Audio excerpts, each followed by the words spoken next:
lips, skin for your skin, sin for your sin, eyes for your eyes, lips for your lips, skin for your skin, sin for your sin. Feel it down, down, down, down. Think about it later. Feel it down, down, down, down. Think about it later. Feel it down, down, down, down. Think about it later. Feel it down, down, down, down. Think about it later.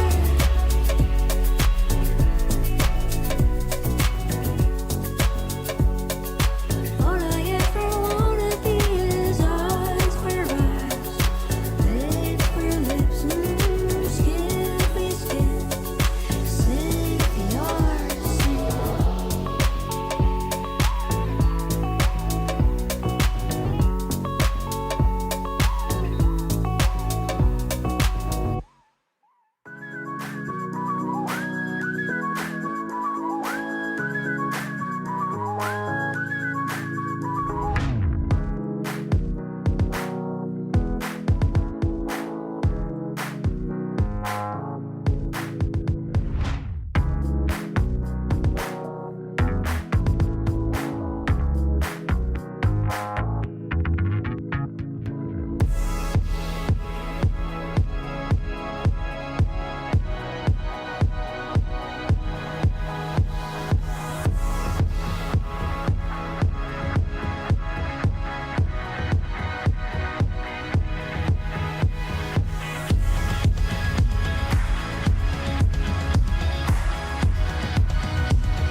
Want to raise your chest to a new level? Challenge Yourself is an exclusive, innovative experience designed for Chess24 Premium members. Train like a champ with a unique set of lessons prepared by the coaches of the challengers. Boris Girlfriend and Co. will help you improve your chess. Play a champ. Play a grandmaster each day in Banter Blitz. Take advantage of this incredible opportunity from June 10th. Go premium and challenge yourself.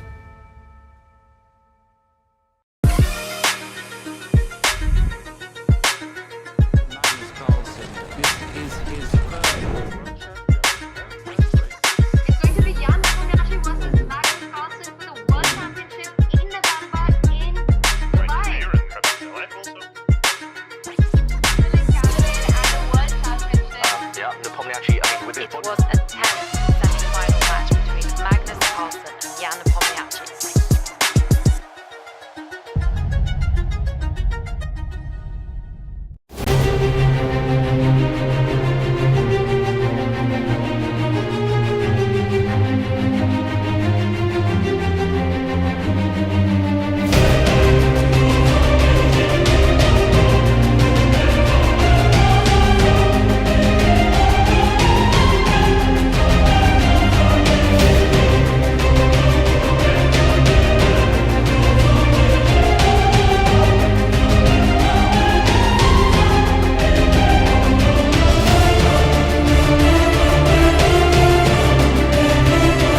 goes to f7, then there is still Hours on g4. So after king to f6 and king to f2. Tenemos el rey ahí n8 un poco mal, no podemos enrocar corto. Y también se puede hacer, por ejemplo, alfil g4. Защиту. Но пока что они этого не делают, играют ферзь d2, рокировка и теперь играют c4.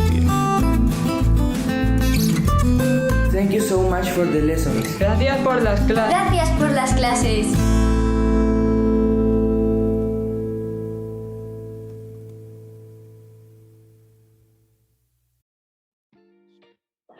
Hello, everybody. I would like to welcome you all who joined us for the Julius Baer Challenger Chess Tour Finals. It was an incredible series of tournaments where it was gender balanced. So we are looking for the new greatest talents, the new world champions right here. And I'm going to be your host together with Vladimir Kramnik. Hello, Judit. Welcome. Hi. Hello, everyone. So it's lovely to be with you. We were together on the first event, which was the Polgar Challenge. There were 4 events, which was the Polgar Challenge. Then after that, it was the Gelfand Challenge. After that, we had I think the Huifan Challenge, and we had one more. Which should be my challenge, I suppose, and logically. we had the Kramnik Challenge, exactly. So we had 4 tournaments for the top players in the world, between girls and boys, the most talented ones who are out there.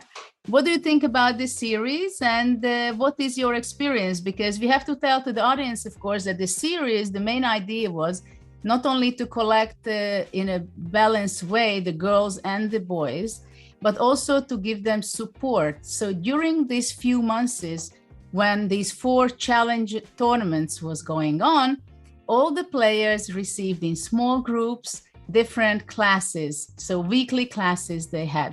So in your team, we had Gelfand, who was playing once a challenger. He was a challenger of the World Championship match. Then we had Anna Muzichuk, who's a rapid and blitzball champion between ladies, and Huifan. And you were the leader of them. You were giving the advices to them, mentoring them, and to tell to the players. What were your experiences? Yeah, well, I mean, I found the easy common language with all of them, and I think it went well. I'm quite happy with the results. Actually, even though my team lost to your team finally, but I want to mention one important detail. Out of the 8 qualified players, as far as I understand, there are 5 from my team. Exactly. So it's a small, it's something which makes me proud, even if we lost finally. But I think that, everybody had a very good time and good lessons. And I'm absolutely sure that both players of your team, Judith, and my team, they have improved a lot during this period of time. And now we are about to look at the finals. Well, maybe before we go on and we analyze all these things, that what are our experiences with the youngsters, we have to say what is going to be the matchup for today for the quarterfinals. It's going to be between Volodya Murzin against Pragnananda, who is the best, highest rated player, and your student, and Christopher Yu against Lei Tingji. She's from China. And we just have to say the time control. So they are going to be playing 4 games each, with a time control of 10 minutes and 5 seconds per move. If the match out of the 4 games is going to be 2-2, then they are going to be prolonging the match, so trying to really get who is going to be the best, and playing the blitz games, which is going to be 2 blitz games of 5 minutes plus 3 seconds per move. And it's still 1-1 and it's still equal, so it's 3-3 the match. Then they have to move on to the Armageddon game, which is going to be white is receiving 5 minutes and black is having 4 minutes, with a draw odd for the black pieces. So what do you expect today from these matches?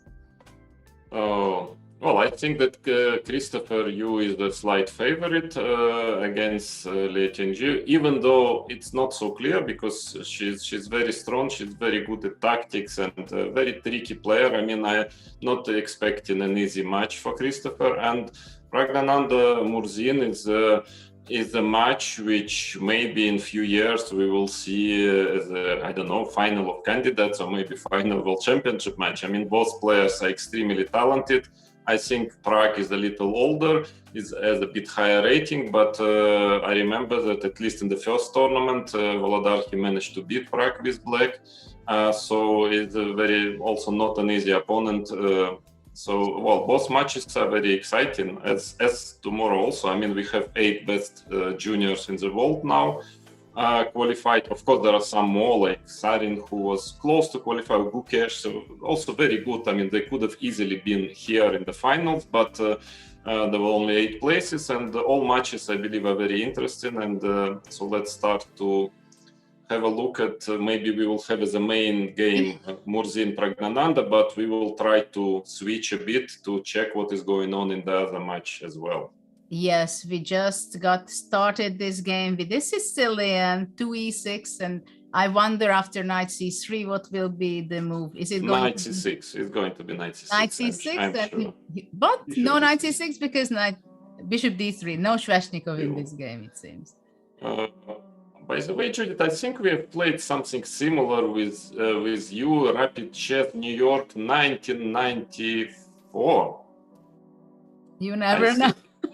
I think so. I took on c6 and then knight d2, castle. I think it was something of this sort. I have a feeling. I have the feeling that he is also going to be capturing on c6. Yeah, and then castle, knight d2, something like that. Yeah, I think we had the game. Maybe. Yeah, and then white wants to be playing b3. Yeah, just a solid position, but probably black is doing quite okay in general. But it's a game, yeah. We have to know. We have to also say that e5 is not working. Otherwise, would have been a great move e5. But there is queen a5 check.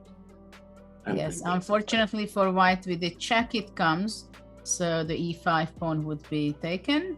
So white just simply played castle d5. And I suppose knight d2 is his knight idea. d2 is logical. Or what about playing e5 and then knight d7, f4? Yeah, that's possible, of course, but it's quite committing, yeah? So after this, game gets very double-edged and you can even get worse under some circumstances, yes? I think knight d2 is more solid. e5, knight d7, f4, you can even maybe play bishop a6, for instance. Yeah, I think knight d2 is more like having more control on the position. Yeah, it controls completely the e5 square and keep the tension.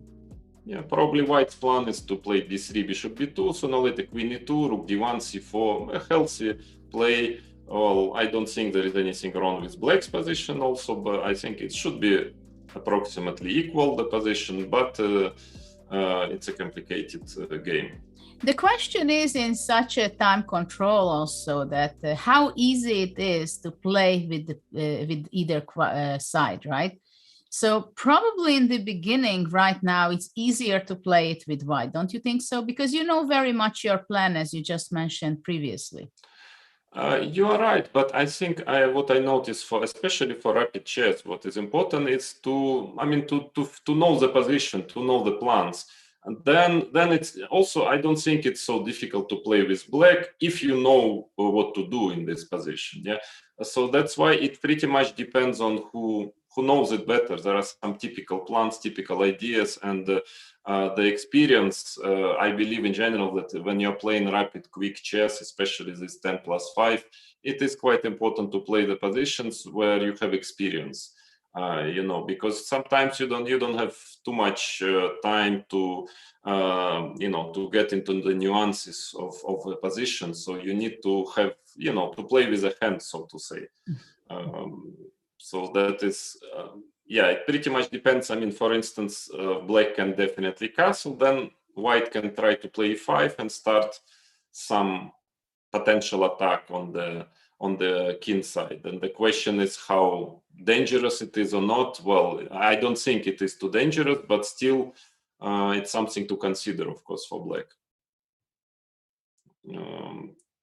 So I think now Prague he's thinking whether to allow it or not, because he can also postpone castling and try to make some moves like Queen C7, some useful moves just to postpone a bit and to see what White is going to do. Because if now White is playing E5, Knight D7, then Queen G4, for instance, Black can always play G6 and actually keep the king in the center for quite a while. Maybe even theoretically, or let's say potentially, playing long castle one day. I thought you want to keep the king in the center because anyway you're not a big fan of castling these days. Yes, okay, then I would go H5, King F8, King G7. Yes. Yeah. So yeah, if you want, we can maybe have a quick look at the other game, of the opening of the second game. Yeah, it was also Sicilian. It was a neither. Queen D3. This is Queen D3 move, which is becoming quite fashionable nowadays. Hard to believe you can fight for advantage with just moving your queen on move 7, but or even move 6. But well, the fashion is like this nowadays. So. Well, it's interesting how Black is handling it, because right now White has a full control with his double. I think White managed to get quite a nice Sicilian, actually having the knight on E3. Well, of course, neither is anyway a very solid opening, and its situation is usually keeps being quite unclear for a while. But I believe that White is very happy with the outcome of the opening, and objectively he has a certain advantage here. I'm not sure that the Black's reaction was totally correct, playing E5, G6, but okay, still a lot of things will happen in this game. Well, in this position, the question is what White is going to be doing with his C1 bishop, right? Because if he has time to play B3, bishop D2, later on maybe knight D5, then things should be better for White, right? But but I'm more even concerned. First of all, Black has to also to do something. Yeah, I mean, it's not clear how Black will develop as well. Whether he should put the bishop on G7 or E7, and White has knight D5 ideas, and also not to last but not least is F4, F5. Yeah. I mean, White has quite a choice of interesting options. The question is, who is more developed in this position, you think? Even though White has castled already, still, I would ask this question.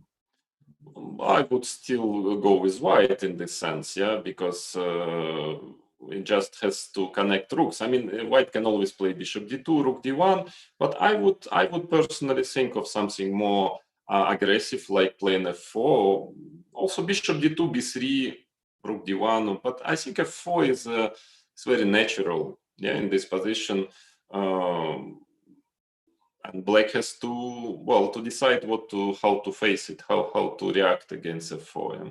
Because White starts to.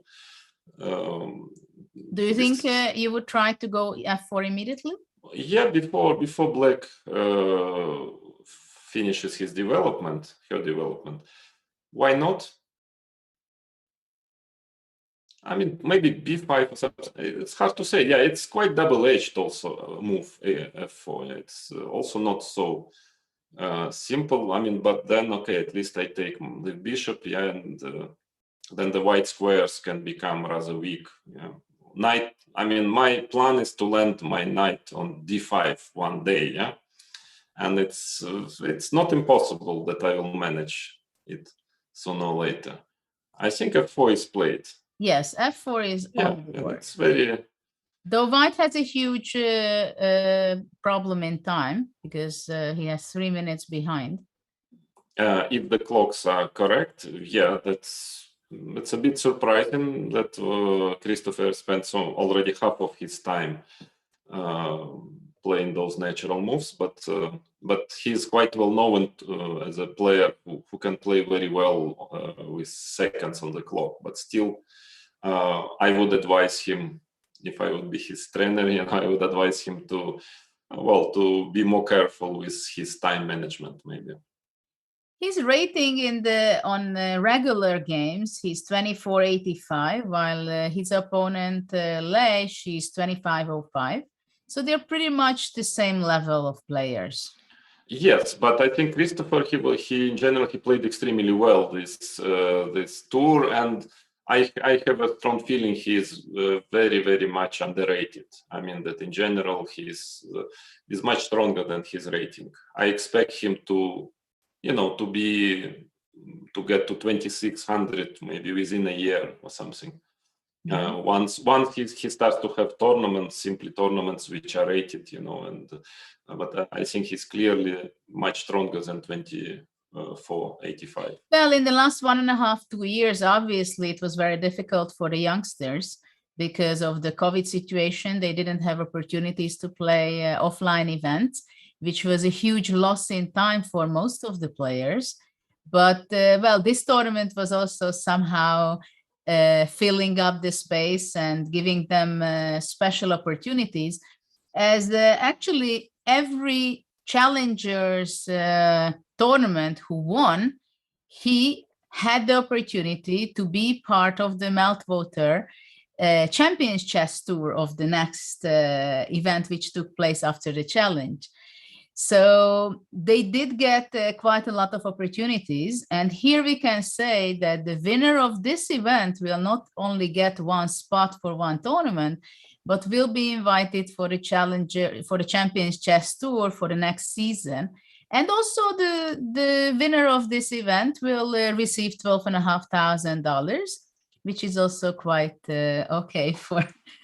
And definitely much more as a regular player of, for the next season. So yeah, there is something to fight for. And what is even more important after all, let's be realistic. The most important is this incredible experience of playing, many tournaments against top players next season. So that is actually priceless. Yeah.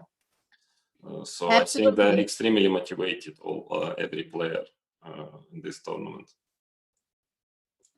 Yeah, so this position she played bishop e7, kind of ignoring that f5 is not so a move that she's afraid of. So Christopher is keeping the tension, and as you said, bishop d2 is played. Yeah, I wouldn't mind just playing f5 straight away, but yeah, that's also a solid option, bishop d2. Also possible. And what is going on in the other game, by the way, maybe we can try to move to. Well, in this position, strangely enough, Black seems to had to play h6 because he couldn't castle because of e5. So maybe something went wrong with Black, because it seems so that Black thinks that he has time for everything. He was playing after rook e1, not castle nor queen c7, but he just played a5 because he felt bishop a6 is something he wants to reach out as fast as possible. a5, I think is still okay. Bishop a6 I don't like, because usually in this type of position, bishop doesn't really belong to a6. I mean, the problem is that white will probably sooner or later play b3, bishop b2, and then it's not quite clear what is the bishop doing on a6. So I'm not very enthusiastic about the way Prague is treating this position. It's okay. I don't think there is anything too dramatic, but it's not perfect, I would say. I think he's lacking a bit of experience in this type of position. I still believe that Black could have simply castle or play queen c7, leaving bishop on c8, as far as I understand, is usually preferable in this type of position.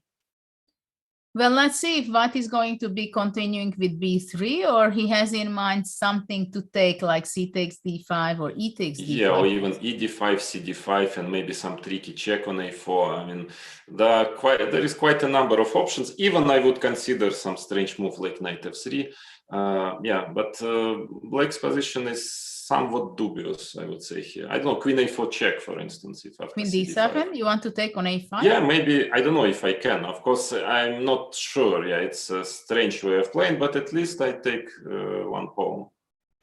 I guess Black can castle and then trying to come back with a queen c3, but probably Black will have enough compensation here for the pawn. Yeah, it seems like white is very much behind in Yeah, development. so maybe just playing b3 is in this position is very logical. e5. But we have e5 on the board, knight d7, Knight and f3. now knight f3. This I'm not sure. What about well, knight c5? I guess the idea is bishop f1. Yeah, just to remove the bishop.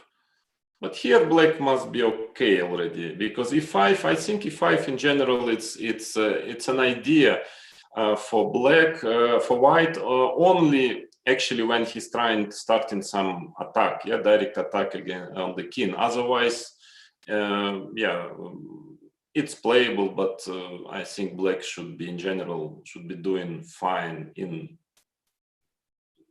Interestingly enough, white is spending a lot of time, so he's 2 minutes behind on the clock. I think Parag is just castled. Just castled, yeah. Yes, just that be a bit bit careful with the king, yeah, with his king, because maybe white can try to play bishop e3, rook d1, at some point queen c1, bishop takes h6 might become a threat. I'm a little bit afraid of black's position on the king's side. Yes, me too. That's why I thought knight c5 would be maybe preferable, just to move the white's bishop to f1, and then there are no mating threats. I mean, I wouldn't say that in this position there are so many, but still it's a bit risky way of playing, even though I don't really see anything wrong with it. What is really wrong with it?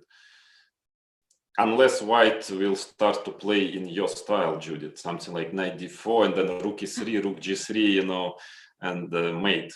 But I doubt that this can be good now. I guess rook c8 is a move. Yeah. Yeah, and then all in, yeah, rook e3 and just pray. Well, I don't think it will work. No, I think it's too much. Yeah, it's too much. And anyway, yeah, Volodar is spending a lot of time. I don't know, maybe it's a little bit rusty, kind of. Yeah. Well, it's only the first game, right? It's always difficult to play the first game, and if you play slowly, it's not like the previous challenges where all the players who played in the event, 20 players, they played all against each other. And this tournament is a knockout system, and this is the quarterfinal where we have 4 pairs. Today, 2 of them are playing 2 pairs. And within a few hours, we're going to see who is going to proceed to the semifinal. In this particular tournament, this first 4 games might become last 4 games. Yes, so I was advising to my pupils of my team actually to play a lot of training games before the tournament, just to warm up between each other. Yeah, so I hope they were doing it.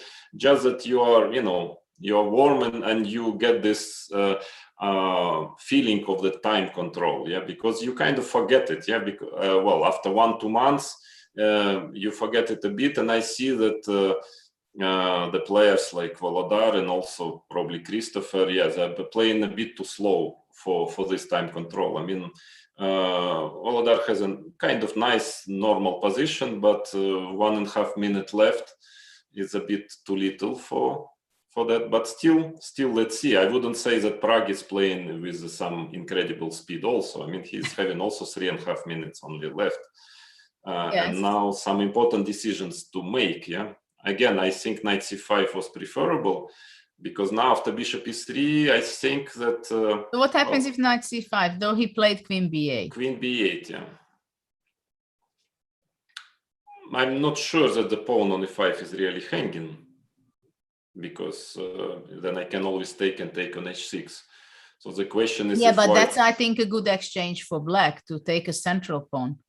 Unless he will get mated on the h file, like bishop h7 check, rook e3, rook h3. Bishop d4 is a bit strange move, no? I would just go rook d1, queen c1, and try to mate. Bishop takes h6, something like that. Because here, what is the idea? Rook c8. But now there is no mate. There is, there is no mate. Just play rook d1 and play solid for the moment, and maybe rook d1, then later on go queen c1, and bishop e3 can come back anytime.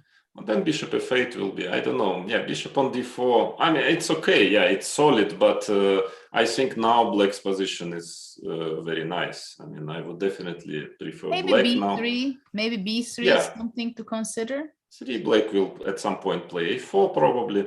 Yeah, black is doing well here, I believe, because the only real danger of his position is getting mated at some point. And with a bishop on d4 doesn't seem to be a big Rook c1, but it's a pity for Volodya that he cannot control his time management, and he went under a minute, and he gets only after every move 5 seconds. Yeah, that's a big problem. First of all, I'm not quite sure what is the plan if black plays c5, if he starts to play very direct chess. And bishop e3, well, black can even, yeah, because here, same, I just thought maybe I can simply take the pawn on c4. Maybe with a bishop. But then, yeah, then at least knight will get to d2, yeah? Yeah, takes and knight d2. Yeah, knight d2, knight b6, or bishop g5 also. Bishop g5, knight d5. I mean, yeah, black is okay, but he has quite a number of options. Bishop c5, yeah, it's one of But I'm those, not sure I like bishop c5. Yeah, because now I can take and bishop f1, yeah, or bishop. That's one of the options. One of the options, yeah. But I think maybe queen e2 can be also something. What do you think about trying to switch? Bishop c3 also, yeah, I don't like bishop on c5. I mean, yeah, I thought that bishop on d4 was not standing so well. So why to bishop b4? So Prague, he wants to change this bishop. No, it's solid, it's fine. Yeah, I mean, and fine. He wants to win time, somehow to put pressure on Volodya Murzin. Yeah, because he's having really no time. Yeah, I mean, yeah. It's a big problem. It just basically beginning of middle game, we can say, and he has 15 seconds left. Yeah. It's not a good sign. I mean, if Prague will come up with some interesting and unexpected ideas, then it will be very difficult for Volodya to handle it. Yeah, because I mean, of course, white is okay still here. Not better, but he's okay. But you need time, yeah, normally. At least me, I've always felt I need some time to play good moves. Maybe these young guys, they don't need, for them 10 seconds is enough, but yeah. Well, for now, white is not going to be dreaming about possible checkmate on the king's side, that's for sure. Yeah. White is black wants to play c5. Soon, yeah, because now I think but now a takes b4, right?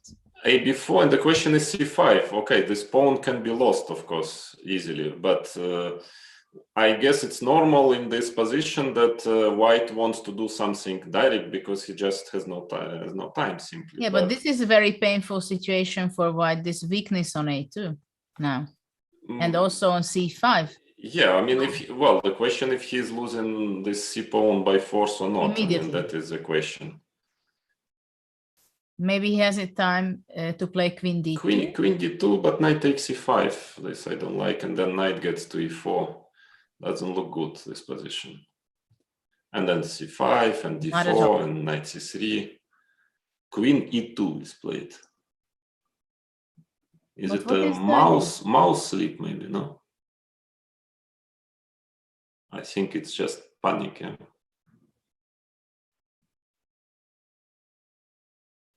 Well, no, I mean, it seems that this is not going to be good. And maybe we go to the other game. Yeah, right? Here I think it's already quite clear. Yeah. So this game was decided by the time management mainly. Yes. And here. And we have huge excitement here with white having 29 seconds, black 36, and the position is not so clear at all. I think objectively it's probably in white's favor, but it already doesn't matter so much when you have such a little time. I don't know, maybe they haven't checked, all the players, they haven't checked the regulations, that it's 10+5. Maybe they thought they're playing classical chess. But the time management is a bit surprising. It's also possible that they are very stressed and obviously they don't want to make huge mistakes. But when you're very tense, and you focus on these things, then you might just play very badly. Which Well, just now happened. I can tell you FG, bishop b6, rook f6, knight d5, yeah?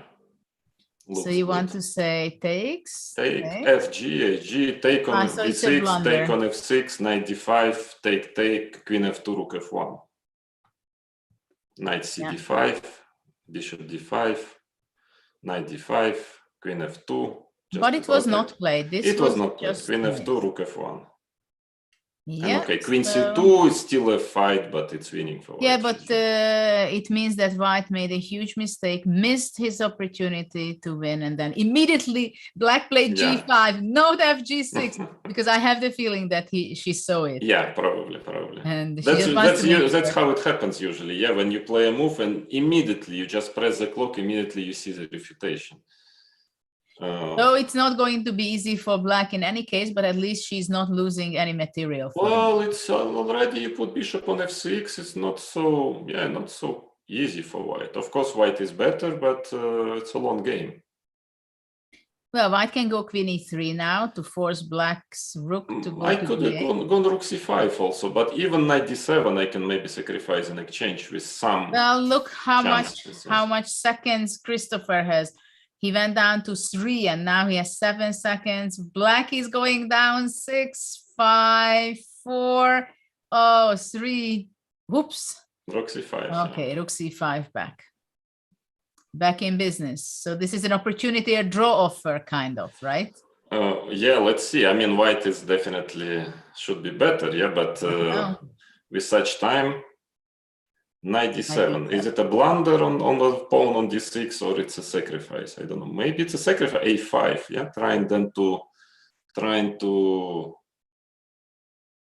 No, she wants to play a5 now and control the black squares. I think it was a blunder which could easily turn into a sacrifice, yeah, if you would play a5. But now it looks more like a blunder. Still, it's not easy at all to convert the extra pawn for white because with this such a blockade. Yeah. And I think that Volodar, he lost, I think. Just made the move. Yes, they're but they're still playing there, but h5, yeah, you can do h5. Yeah, you see, I mean, she's very tactically very good. Yeah, here even queen c5. HG also, but queen c5 is queen also c5, possible. queen c5. Situation is turning around for black's favor. I don't know if favor, but yeah, black definitely has some compensation. g4 now and g4, a3 is hanging something. Yeah, it's getting tricky. And 9 seconds each. Good excitement. Black goes down 3 and blocks now. Okay, maybe, why not? So let's see g4 or maybe possibly. I think she wants rook 8. What? This was a surprise for both of us. I don't know, but h5 pawn is not a pawn anymore. I think she just dropped this pawn, yeah. Yeah, because she wanted to protect the b5 pawn in order to take on a. Maybe it makes sense, but I'm afraid, yeah, now white can start to have an attack at some point, yeah.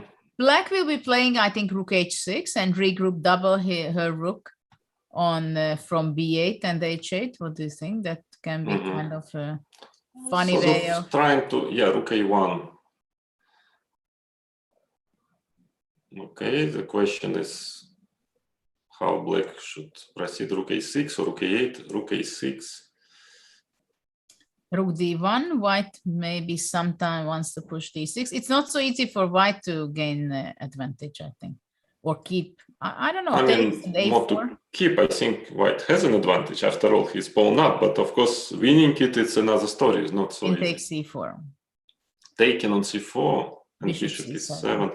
Well, if she manages a blockade, it might be not so easy, but I'm not sure she will manage. Well, especially if she would have the opportunity to put her pawn on a3, but white stopped it. White wants to maneuver his bishop on a4, but then black maybe can try to move the pawn, yeah? But the bishop on b4 stands excellent because the white rook will not be able to enter through the b file. G4. What about G4? I'm not so sure E4, about G4. E4 and King E5? Maybe yes. E4 looks very logical anyway. Yeah. Yeah, and maybe to push it all the way to E3 and have the bishop on the D2 square. Rook B1, King 5. Well, anything can happen in this game still, yeah. So, well, black has double the time, which is still not much, with seconds left on the clock for both. yeah, because black has a potential also in this position after Rook B8, Bishop C5, at some point trying to mate, the black squares. I mean, a potential for this type of time control, yeah. And basically, black has two passed pawns, right? Yeah, and yeah, a very active king.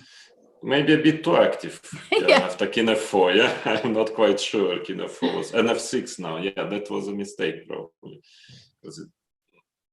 Well, Okay, white C1 still now. is not threatening. Well, C5 is not threatening. This Well, is a mistake this- because takes this- and C5, of course, yeah. Yeah, takes I and mean, C5. Still some fight, Bishop Bishop A7, A7. yeah. But of course it was not advisable to let white pawn on C5. Well, it's a pity she's thinking because Bishop A7 seems to be the best, but she went C8 to Yeah, I think she a bit lost the track, yeah. Now it seems to be, yeah. very difficult. Mm-hmm. Yeah, this If not impossible. Yeah, this will be very difficult to hold. Yeah, this just position. Bishop B7 and C6, C7, for instance, yeah, seems to be finishing it.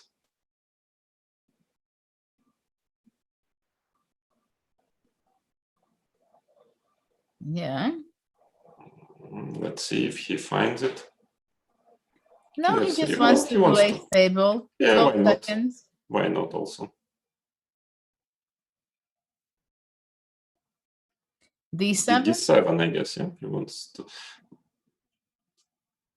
Yeah, because Bishop 5, Rook E8, and it is difficult to check, trying to go Rook D3, but I don't see, still after Rook E8, don't see what does it Yeah, there change. will I be. mean, the pawn will promote him. Yes. Well, it was very tough for Christopher to win this game. He was very close even to get the worse position. I think so. At some point, I think it was. Yeah. If we go back to around this position, while Lei had the pawn down, she was at least having enough compensation. Yeah, I think King F4 was quite a mistake. I mean, she could have played just some useful move instead of King F4. Which lost at least one tempo. She could have done Rook DB8, for instance, followed by Bishop C5 or something, or Bishop D2. I mean, the situation is very tense, very unclear. The C6 bishop can be simply out of play completely. At the same time, the black square bishop, the black bishop can be extremely powerful. Yeah, it's absolutely unclear position. Yeah, here, I mean, even objectively, but practically, maybe it's a bit easier to play with black this position. I would say I would probably, I mean, choose black if I would be playing this position with this time. I think it's a bit easier for black. But yeah, I mean, Christopher was much more precise with Yeah, but it seems like all the players had little trouble or bigger trouble to manage their time. So this is very clear that we can feel that this is the first game and they are not in the play, but they did forget it. I think that this day for two of them is going to be the last day of this wonderful tour events, because it's a knockout system, right? So the next round we're going to have just in about a little bit more than 10 minutes at 4:45 CST time. And until then, we can analyze a little bit the situation of the players and who do you think is the real favorite? Well, this is not going to be such an exciting question, probably, because you're going to tell me that it's Prague, right? You were also coaching him personally, didn't you? Yes. No, I mean, I don't know. There are, well, I mean, in general, I would say there are at least 3 clear favorites, in my opinion, in this tournament in general. But well, you cannot also, I don't know, this Christopher is also very good, so it's difficult to say what is going to happen. But in general, I think that, well, the winner of the Grand Prix of this whole tour, Vincent Keimer, maybe is the main favorite, in general of this tournament. Maybe we should look for a second, what do we have? And let's see the final standings of the whole tour. So this is where we see that the players who are with blue, those were in my team, in the Polgar team, and the pink is in your team. So let's analyze a little bit who are the players. So in the overall result, out of the 4 events, not all players could play in all the events. So that's why you're going to see, our viewers, that the numbers are can be maybe very little. For example, for Gukesh, who took only 9th place, and this is why he did not qualify, because some players were able to take part and some players were playing in other events.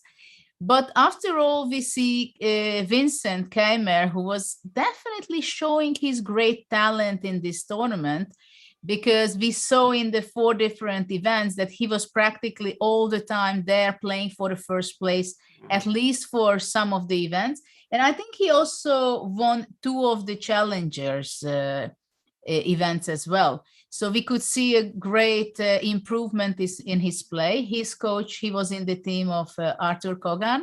He was the coach of him as well. And I know that they worked a lot on different aspects of the game to make it better. And I think he improved quite a bit during this last 6 months. At the same time, also Avander was also there together with Vincent in the same group. So it's interesting also that how small things can really give great push to a young talent. I don't know how much you felt it now during this season, but I felt it very much, that I was there. I was motivating the players time to time, sending them some studies, and also motivated them if something went wrong in the tournament. But sometimes really small things can make a difference for them. Yeah, I think so. I mean,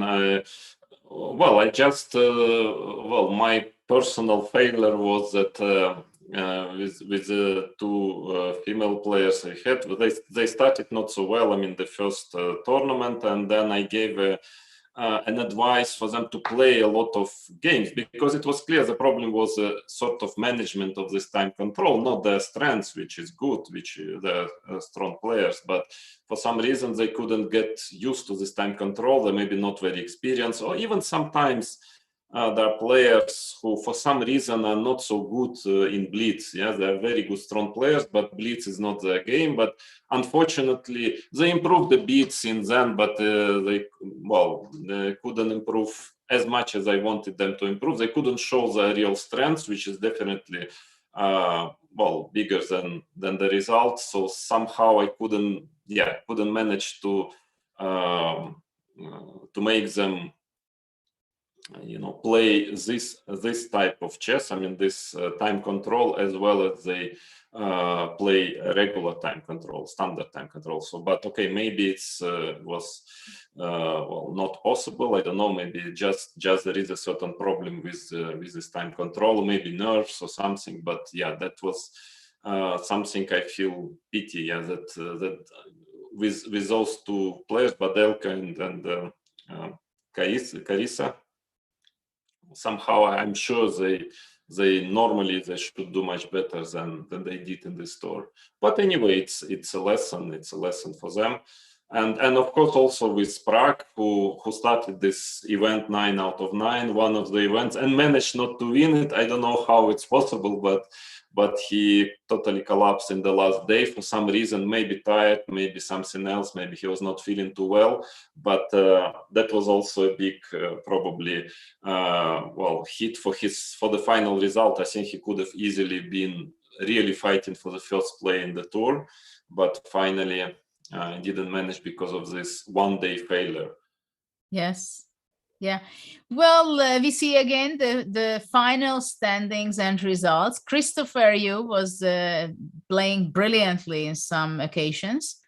And Murzin, who is, I think, one of the youngest participants we have out there. And, well, we have two Indians, actually, in the two, sorry. Yeah, we have two Indians in the finals. And we know that they are just coming up almost, well, that's an exaggeration that every week one additional grandmaster, but definitely they, in the last 1 decade, I think they made a huge progress in raising talented girls and boys at the same time in India. Yes, and of course Prague we all know already, everybody knows, but the other player, Mendonca, I mean, it's very nice boy, actually. He was present at the boss training session I had with Indian kids a couple of years ago.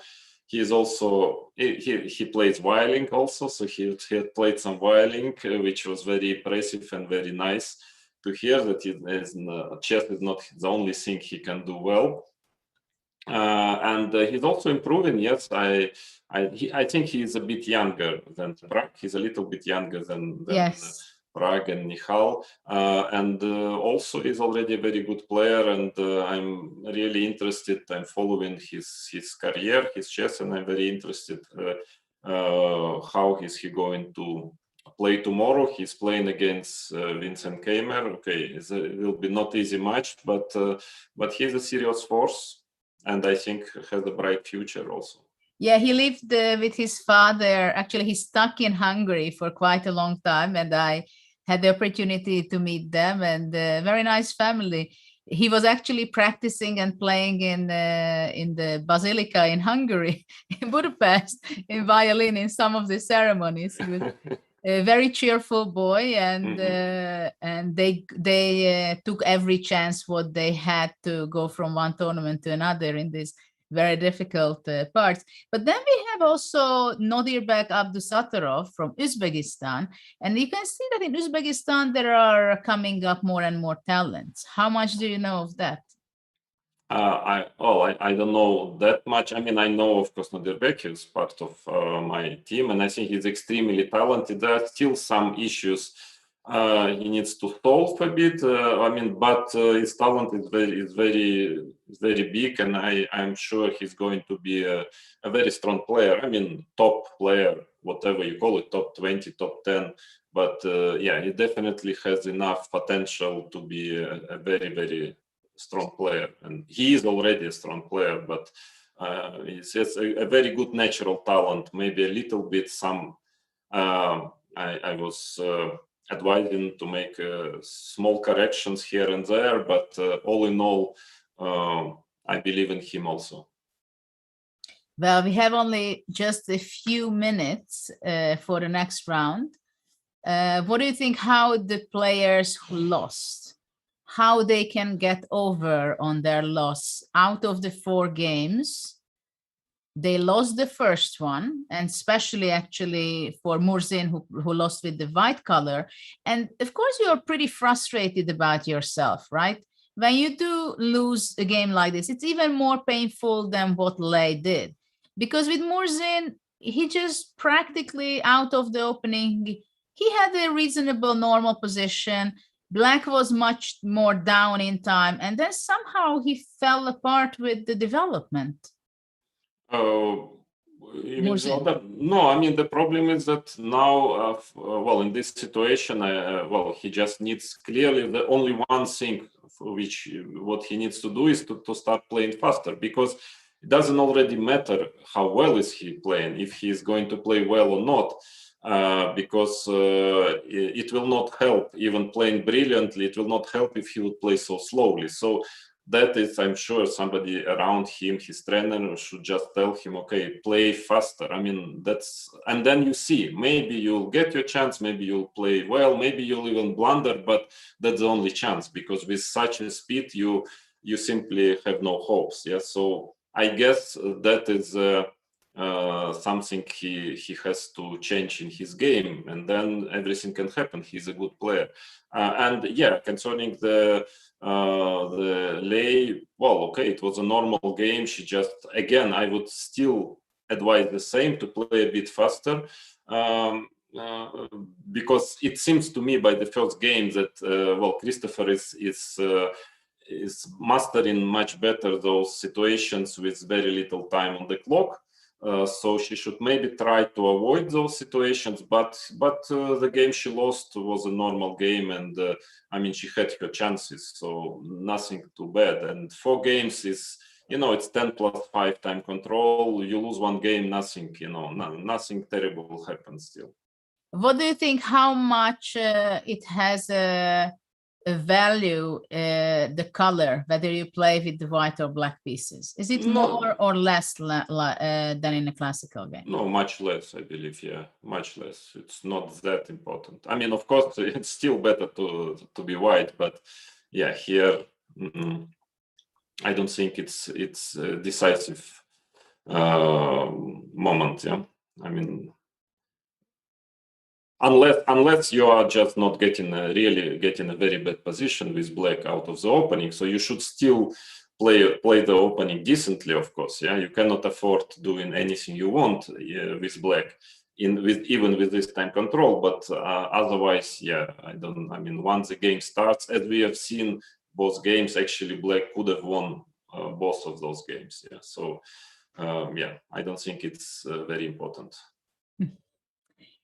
Yes, this is a different time control, different game. We all know who played these different time controls, that you have to switch your head, you have to switch your brain, and of course that players are playing it online. There are a lot of different questions. How big is your monitor? How well your internet connection is? How much you're okay and practice the online events?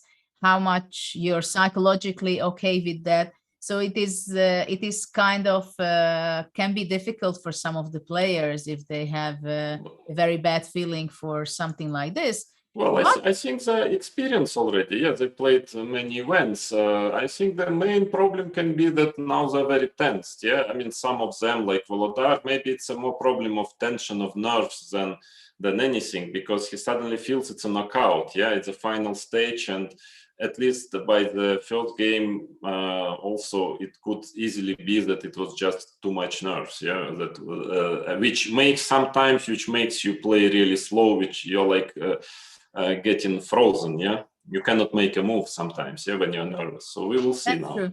So sorry about that. We missed the first few moves. So we go back from the very start. Pragnananda played e4. It was a Karakan-3 e5, bishop development.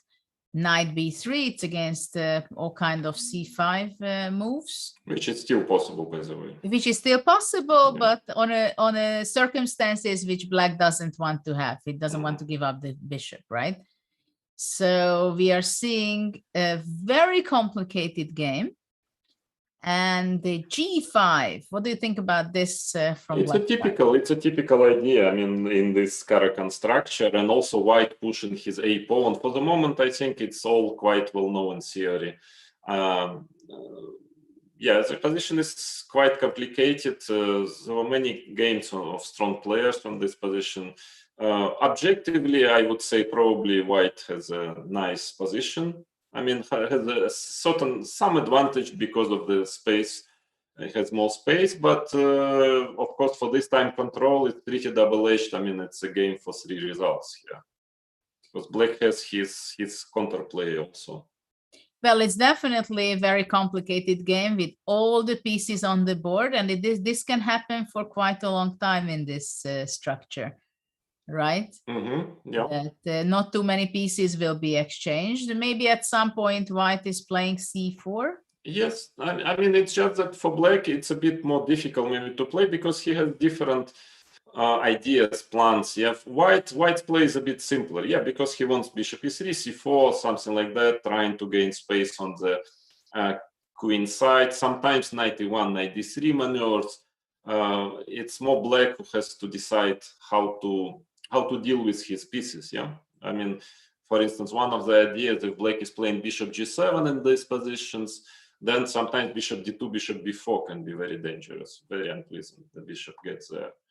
So now again, in this type of position, I don't know how much black player Volodarek studied those positions, but it's quite difficult to play it if you haven't really analyzed or haven't really seen quite many games of strong players on this, because it's not easy to find the correct way to play with for black here.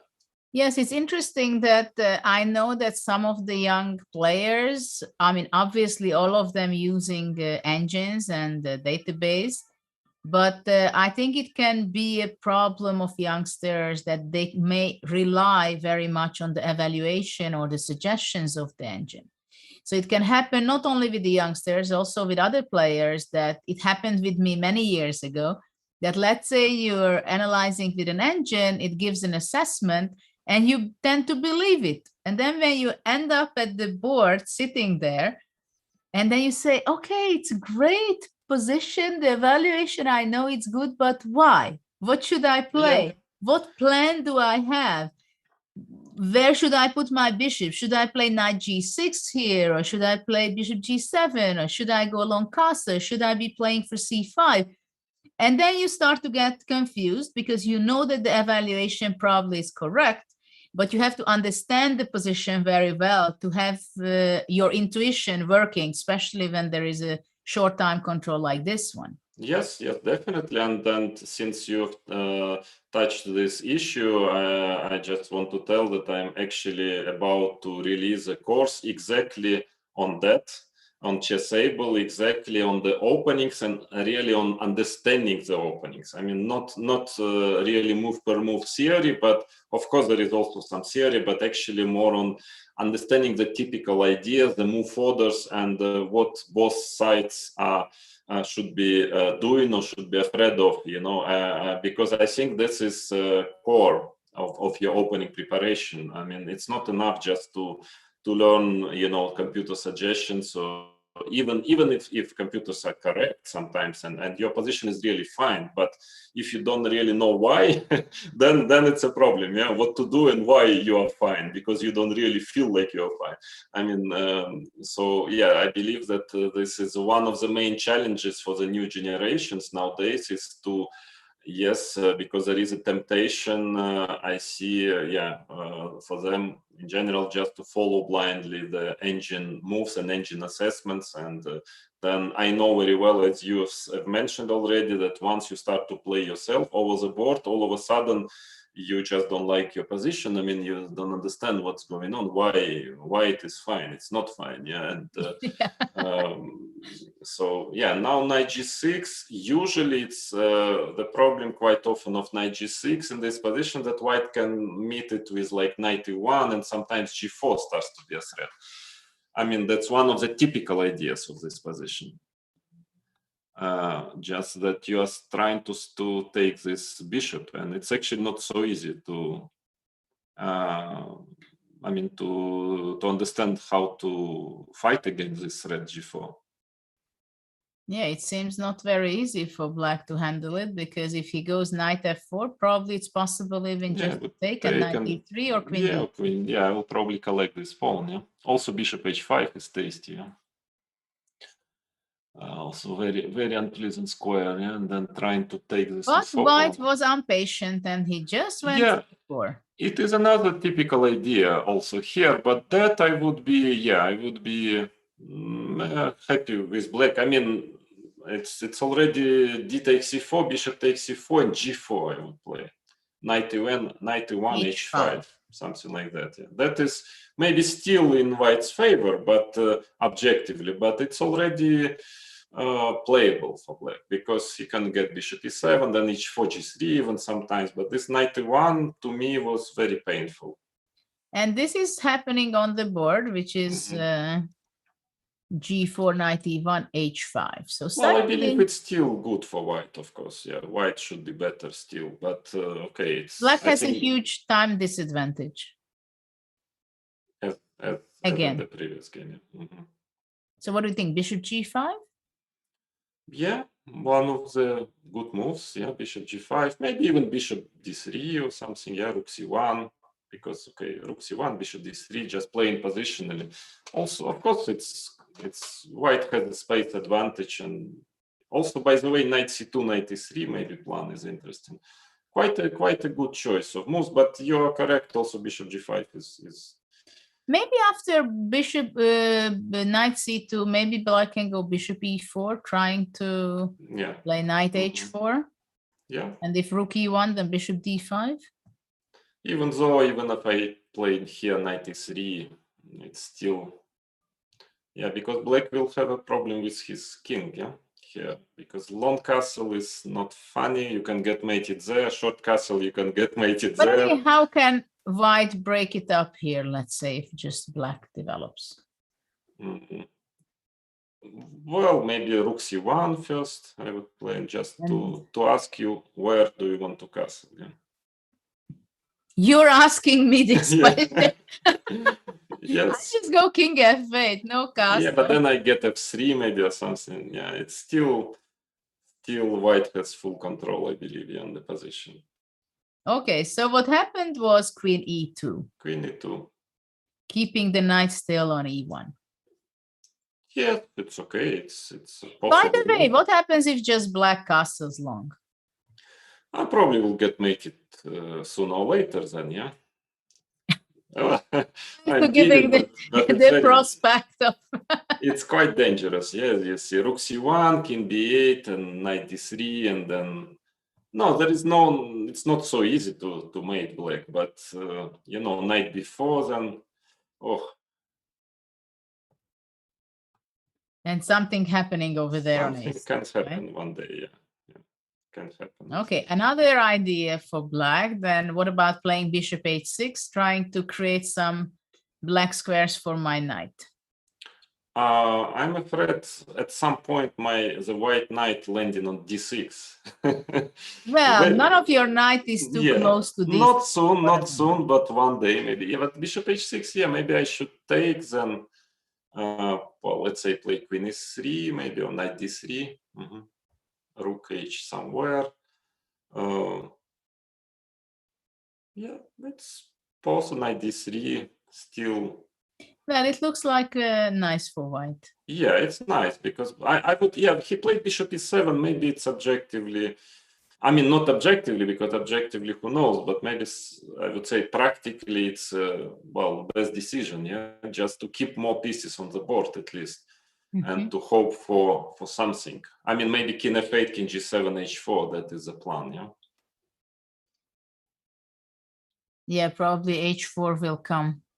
It's only yeah, but the problem is rook c1. It's still bishop d3. Yeah, then I mean, black's knight on d7. Yeah, it's very passive.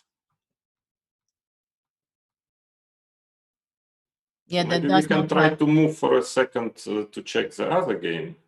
There's not much happening in the other game, though. Yeah, just now was a pawn. Actually, white seems to be much better. Yeah, in the other game. I don't know because look how bishop d2 on castle, and his appetite is big, eating pawns on the king but side. it looks like okay, very computerish way of playing chess, but humanly extremely dangerous. Well, bishop d2 will be next move, castle and rook h1, right? Yeah, maybe black wants to play f6 and or queen h4 check f6. He needs to do something very quick, yeah, not to get rook g3 maybe, yeah, or king d1 and then f6 and trying to break before getting mated on the king side. Long castle fe and pray that there is no mate. Yeah. The praying is needed here, I think. Yeah, praying is needed. Fe, rook g1. I mean, and rook f7 and give it to my hands.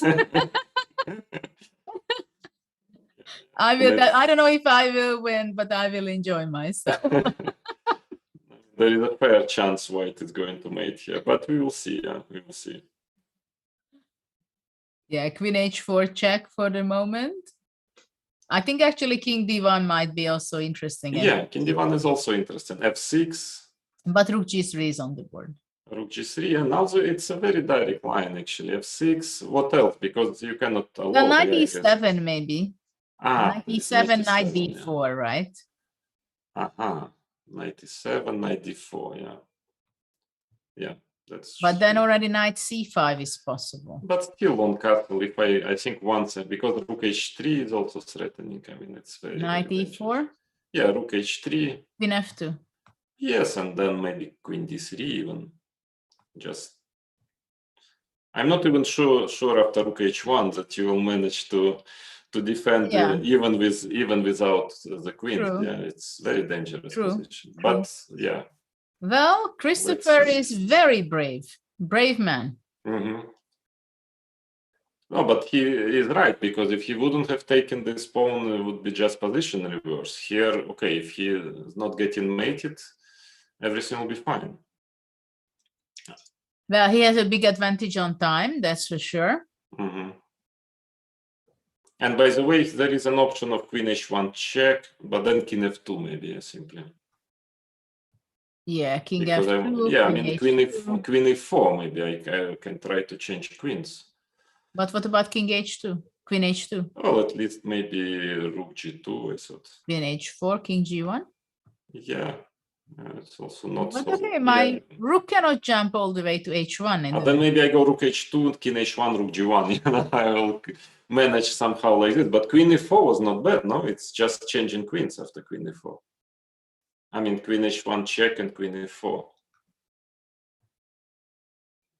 Well, still white has compensation probably, but takes rook g1, g6, but okay. Well, maybe after queen h1, white should be going back rook g1. But anyway, queen e4. Well, then at least maybe queen g3, but still, yeah, it's...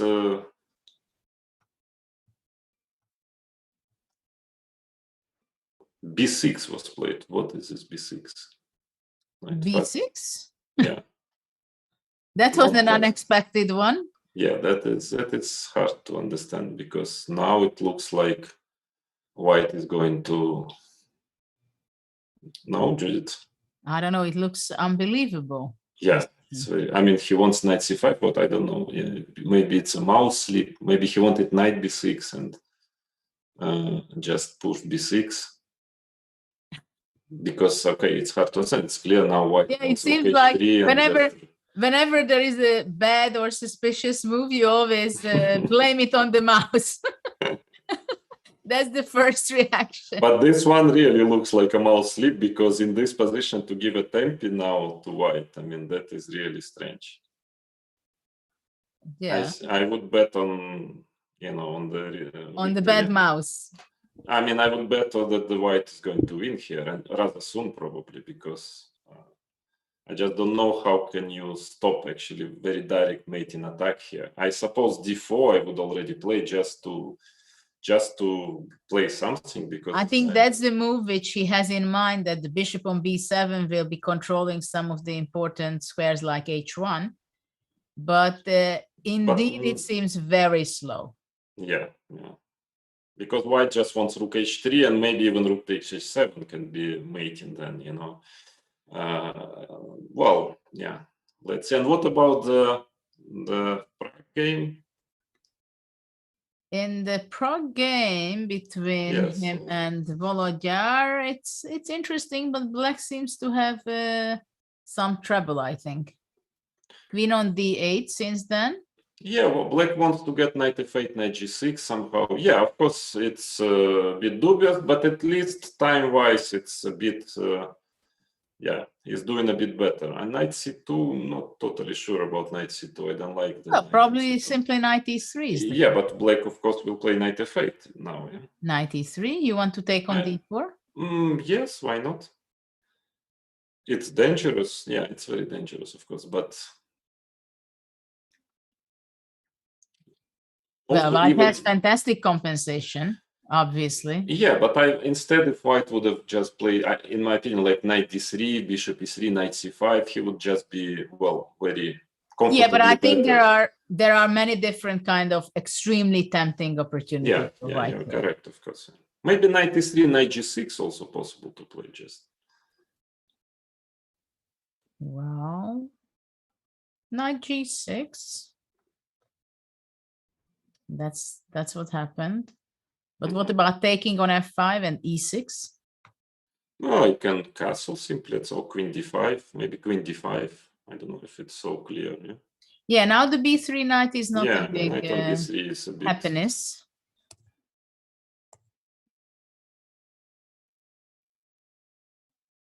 It's getting quite playable for black, in my opinion. Yeah, but I think white was not expecting that black can go knight g6 and allow this kind of modified pawn structure after knight f5. Mm-hmm. Maybe white shouldn't take now on f5 because, black cannot really take on e3. I mean, he can, but then fe will come. Yes, so no, I think black doesn't want to take. He just wants to go knight f4 or even knight h4, right? But still, it's far from mate. It's not really mate, yeah. So white should try to find some, just some healthy move, rook d1, queen c4, maybe. Yeah? Because I don't know if knight f4 is threatening really anything. Queen c4, no, he took. You want? He took on f5 he took and queen c4. c4. Control over the d5 square. Yeah, but that is not clear already. Maybe black can just play queen d7, castle. I mean, it doesn't seem to be probably pretty equal. Maybe white wants bishop b4 to change this, but still, yes. But then maybe knight f4 can be unpleasant and queen d5 at some point with black. But yeah, I would take on e7, knight c5, yeah, something like that.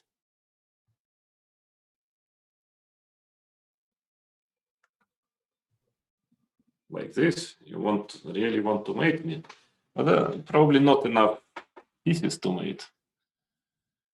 d5, I will go d5. Let's go, because I will. Yeah, your king is quite weak. Knight c5. How do you treat these positions? e6, rook e1. You know better than me. But okay, at least I have a d5 rook, a knight. Yeah. No, I mean it's he just actually he castled. So. Yeah, that's also logical. But now bishop h6, e6, just rook e8, e6. Yeah, queen d5 probably. Queen d5. Yeah, he wants to play. f3. This I'm not so. I mean, maybe, but maybe.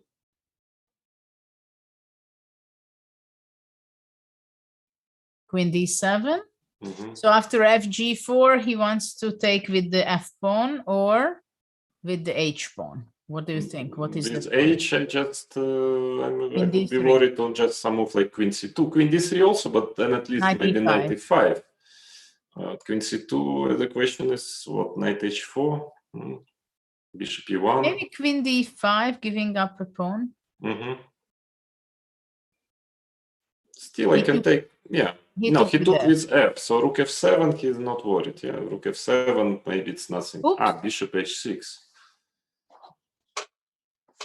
That was he should have worried about this. And he blundered. You can see on his face expression, huge blunder. Yeah. Well, he still can fight. Yeah. Here. Yeah, but after all, it's an exchange down. No, it's bad position, obviously. Yeah. But and with 26 seconds on the clock. Yeah, g3 I would go hg, queen g4 and pray. Yeah, but it's lost. Yeah, it should be lost. Well, it's not only that. It's now bishop f8, rook f8, rook f7. Simplification is in there as well. Okay. Yeah. Also. No, that's a hopeless case here. Well, it will be very difficult if it's going to be 2-0. Yeah, equalize. Or maybe bishop f8 now at least, because rook f8, rook f7. That's correct. Yeah, this rook f7 just simplifies it. I mean, not necessary, of course, but the very pragmatic move. Well, to win a winning position is also an art in many cases. It depends how winning it is. I think here it is really winning. Yeah, by the way, rook e1 was also possible. Here it's just sometimes there are positions which are which you win like doing nothing, just making the most logical moves, and that is that is a problem for Volodar, that I don't see, where actually, so to say, white can make a mistake. Yeah, this is the most a natural problem. moves are just winning. D5. D5, something very natural, which you play at tempo, in a 1 minute blitz game, and you still win it. So not too many chances here. Also, knight c5 seems to be quite. Yeah. Rook f1 is also not a bad option. Well, okay, there is not much to think here. In the other game, actually, Lei seems to be equalizing the match shortly. If we just go there, that after all, it was not a good choice with black to eat all those pawns and then play b6, it seems. Yeah. And then what happened, he really played d4, but as we expected, was getting mated. Yeah, it's black's position simply completely fell apart.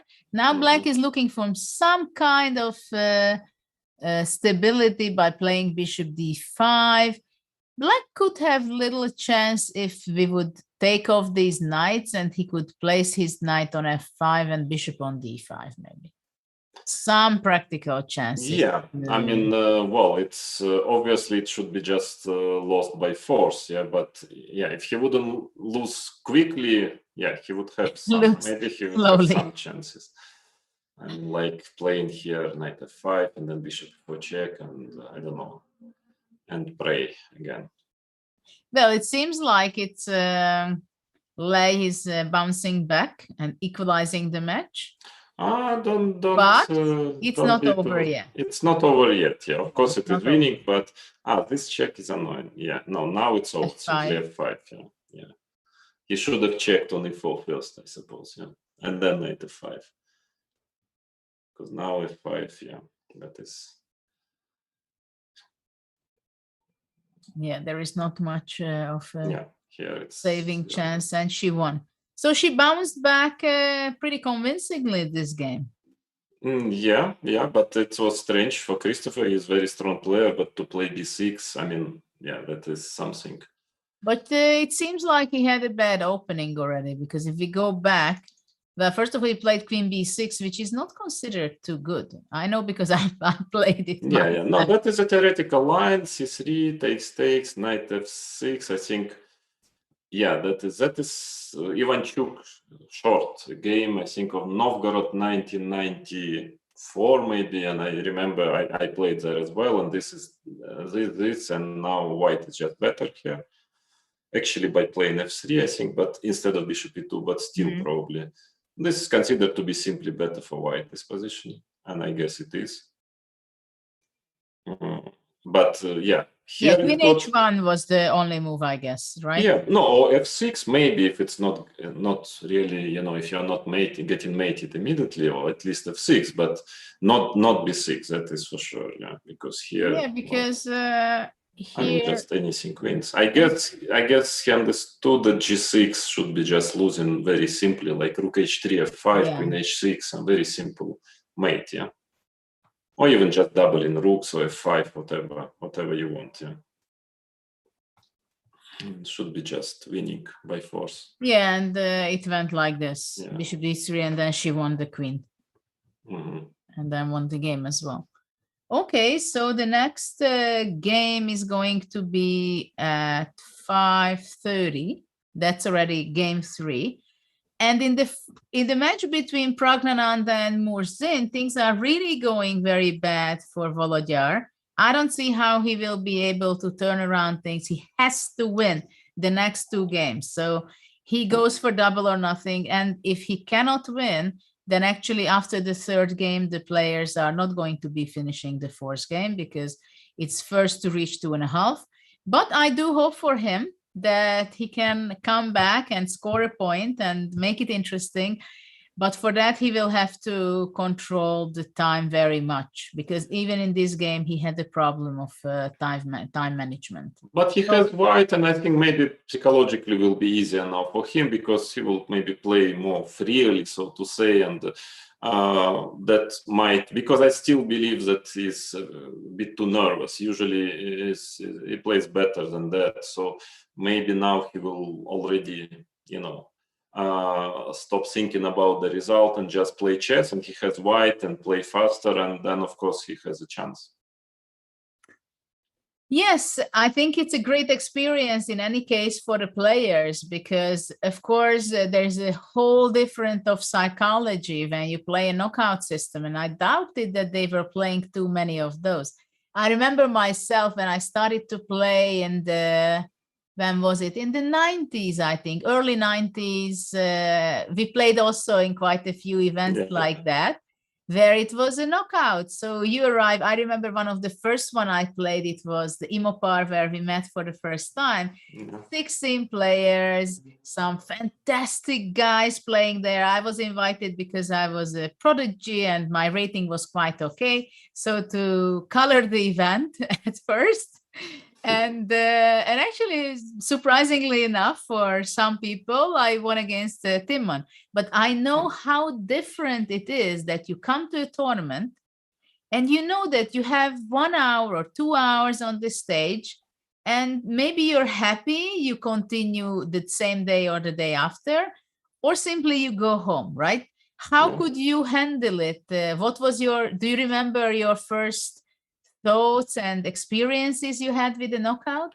Well, I had my first experience was exactly the same tournament. If I remember correctly, it was 1992. 92 or 93? 2 or 3, I don't remember already. 92, yeah, 92, I think. I think 92, yeah. And well, I was less lucky than you, even though Jan Timman is a very strong player, but I got to play Garry Kasparov in the first round. And actually, and for me, well, it was something new, it was theater. If I remember, Champs-Élysées in Paris, full, like more than 1,000 people. I was just, I think, 17 or 18, I don't remember. Yeah, no, I was actually 17 only. And then playing Garry Kasparov for the first time in, not in Simul, because before I played twice in Simul against him. And yeah, that was quite an experience. So I didn't expect much, and it came true. I mean, but actually I had chances. In the first game with White, I was better, maybe even close to winning at some point, didn't manage. It was a draw, and then he crushed me with White in the second game. But yeah, but when you play somebody like Garry Kasparov as a 17-year-old boy, I mean, you don't expect much. So it was not really a very nervous experience. I was not nervous because I knew most probably I don't have too many chances. And Garry, I think, won the event finally. But then I started to play quite a lot, also together with you, Judit, from 94, I think, when they were organizing those Intel Grand Prix, and actually was very successful there. I think was somehow most of the time I was in semi-final, final, or I won 2, I think, of those events. Twice more I was in final, and 4 more times in semi-final. So somehow I was, but again, it's easier when you're young because you play fast, also you care less in general about things, and yeah, at that time it was a very nice experience. I got used to it rather quickly, and I was playing rather confidently. Okay, so I think we will get back to this a little bit more on the psychology of the time controls, because I think it's, at least for me, it was very difficult at some stages how seriously to take a shorter time control and how it affected me. So we get back here, but I think now we will make a short break of a few minutes, and then we come back for the second part of the day with the games 3 and 4. But stay with us.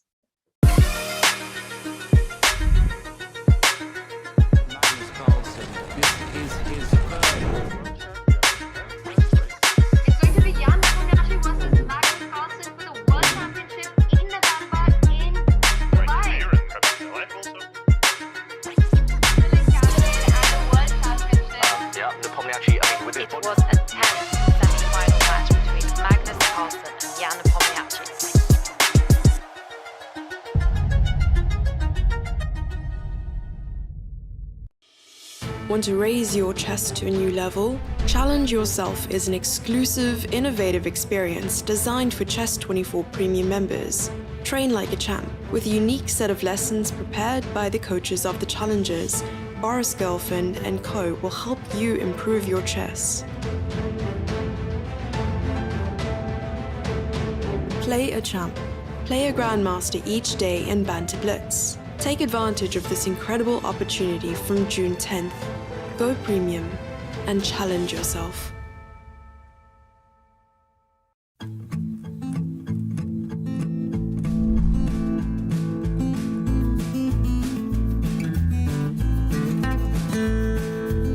If the rook goes to f7, then there is still Hours on g4. So after king to f6 and king to f2. Tenemos el rey ahí n8 un poco mal, no podemos enrocar corto. Y también se puede hacer, por ejemplo, alfil g4. Защиту. Но пока что они этого не делают, играют ферзь d2, рокировка и теперь играют c4. Thank you so much for the lessons. Gracias por las clases. Gracias por las clases.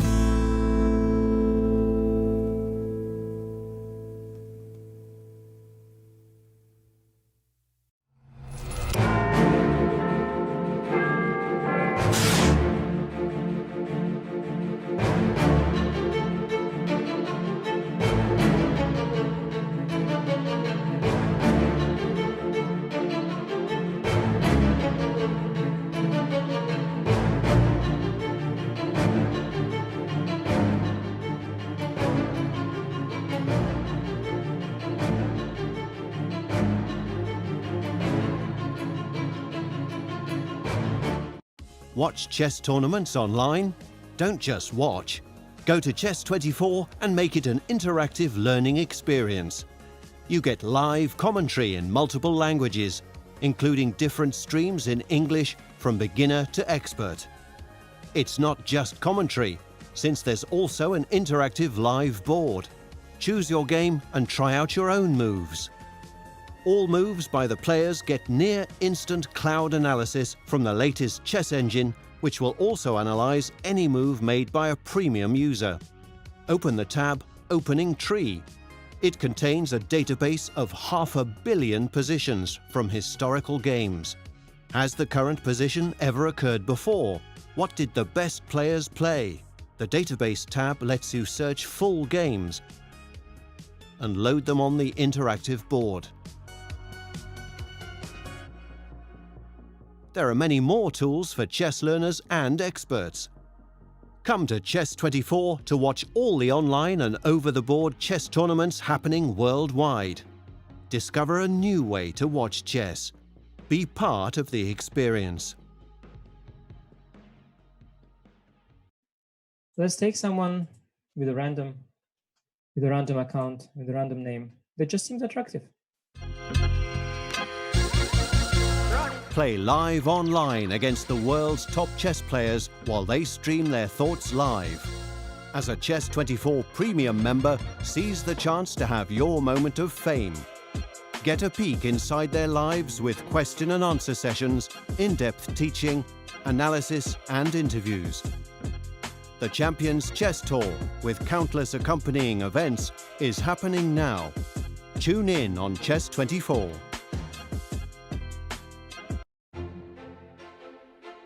Super discounts on merchandise. Massive sales on courses from Chessable. Chessable and Chess24 bundles, with new deals appearing every day. Visit chess24.com/deals.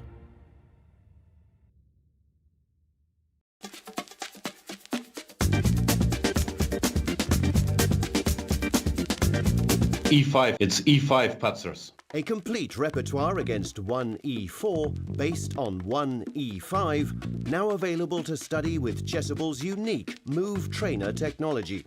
The backbone is the Marshall Gambit against the Spanish, with 3 Knight f6 against the Italian.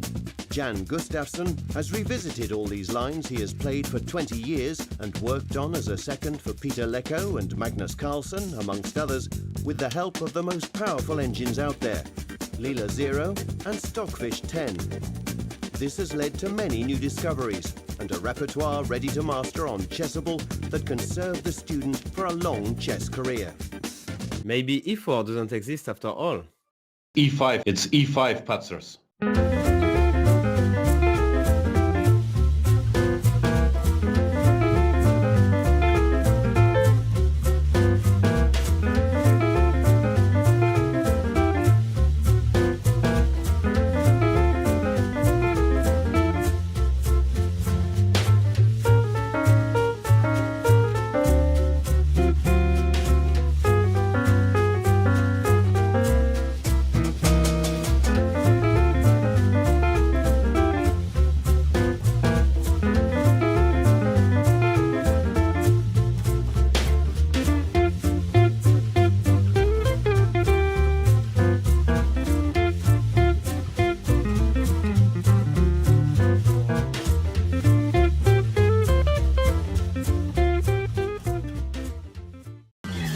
This is John. John loves to study chess. This is David. David loves to study chess as well, but efficiently. John spends more time setting up the board and figuring out what's on the page of his book than he gets to study. David likes to take it easy and use his time wisely.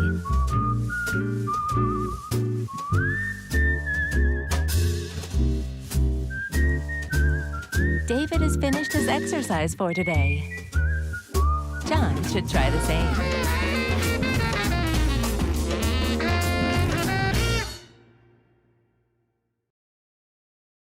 It's time to take control of your journey towards chess mastery. Magnus Carlsen introduces Chessable, the definitive solution for studying chess. Move Trainer uses the science of spaced repetition to identify your strengths and eliminate your weaknesses. There's no need to set up a board, remember which page you're on, or keep track of all the moves you miss. Move Trainer empowers you to go from the opening to the end game with confidence. It's a seamless, effective, and fun way to study chess. Choose from one of the largest online chess libraries in the world, with hundreds of titles ranging from classic books through to our exclusive Chessable courses, including over 100 free courses.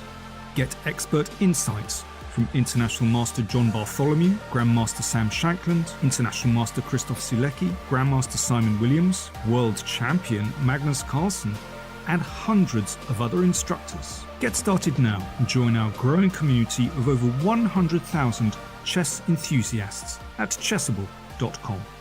Chessable, take control of your journey towards chess mastery.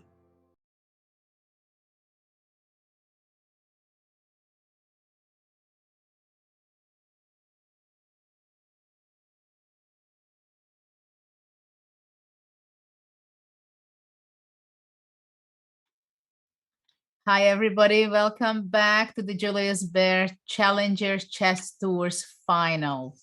Together with me, Vladimir Kramnik, and we are looking forward for Game 3. What are your expectations, Vladimir? I think both games will be very interesting for sure, because white players will play for a win quite desperately, I believe. And nothing to lose for Volodar anymore. Still, of course, not the same mood as you're playing and you need to win with white and then to equalize the score, because then still you will have to win another game with black. But you know, one by one. So I'm sure he will give a fight. Well, at least he has to. Yeah, he has to. Because of course he doesn't have too many chances overall to win this match, but well, he needs to show, you know, more convincing play, especially in the sense of time management. I mean, he just needs to do it badly, and in a way, it's also very interesting for me as a sign of a young player how easily he can adapt to circumstances. That's also a very important quality for young players, that, you know, they understand they have to speed up, and then next game you see they're already playing differently. So his second game, his time management was already better, but I think his position management, I mean, he didn't know so well this type of position, and Prague knew it much better, and that was the most important. It was not so much about time probably, but still I believe it should play even faster. Yes, the question is whether is it going to be enough to adjust himself to this time control in games 3, because so far things were going really bad for him. Of course, this is also something when we talk about talents, then we also observe and looking with wide eyes how they are managing in situations when things are going not their way, right? Because this is exactly the character traits which shows that how far can you go if you can really bounce back in such a desperate, such an awful situation like now. So, or at least to make a good try. Yeah, it's because it doesn't already depend fully on Volodar anymore. But at least I would like to see a real try. Yeah, that he really fights and he gets a chance, maybe is not capable of realizing it, but I hope it will not be like the first game where, basically after move 15 he had seconds left and not many chances due to that fact for positive results. So let's see, but I expect that he will improve and this game will not be so easy for Prague.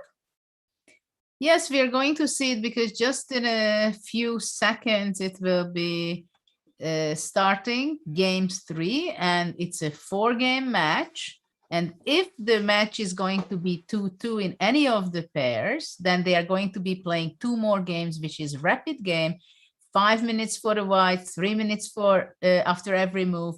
And if that's 1-1, then we are going to see an Armageddon, which is, of course, is very stressful for the players, but we are still far away from that in this match between Volodya and Pragnananda, while in the other match between Christopher Yu and Lei Tingjie, it is something that it's very much in the air. At least for the moment, it's only 1-1, because the first game was won by Christopher with white, and immediately Lei equalized the match to 2-2. And another intrigue is if we are going to see a single draw today. Yeah, we haven't seen it yet, so we will see. Yes, and we are waiting the Morzin game to be starting. At the same time, we have another, until that moment it starts, we see the other one. And in this position now, instead of Queen D3, which he played Christopher in the first game, he went 6A3. And E5, Knight F5. So it's the same structure, D5, Bishop G5. Probably they are really much in the book. At least they are flashing out the moves. Yeah, well, I guess so. Yeah, I guess so. But I think that it's a game, actually. Magnus Carlsen beat Wojtaszek actually in classical chess, if I remember correctly, quite a number of years ago with this variation, if I'm not mistaken. So it means that if he played it in classical chess, it means it's not too bad, at least. Of course, I doubt with a move like A3 you can get an advantage in neither, but I guess it's not too bad as well. So this position seems to be quite complicated, strategically complicated and double-edged. White has a control on white squares, black has space and 2 bishops, so let's see. Okay, so we will get back maybe to this position, but let's go to the key game of now, because Prague is leading 2-0, so there is a must-win situation for Volodya. Let's see what is really happening right here. They are really flashing out all these moves. So what do you think, how is Volodya doing with white? Well, it's a complicated position. It's strange that they played so quickly. I suppose it's a theory.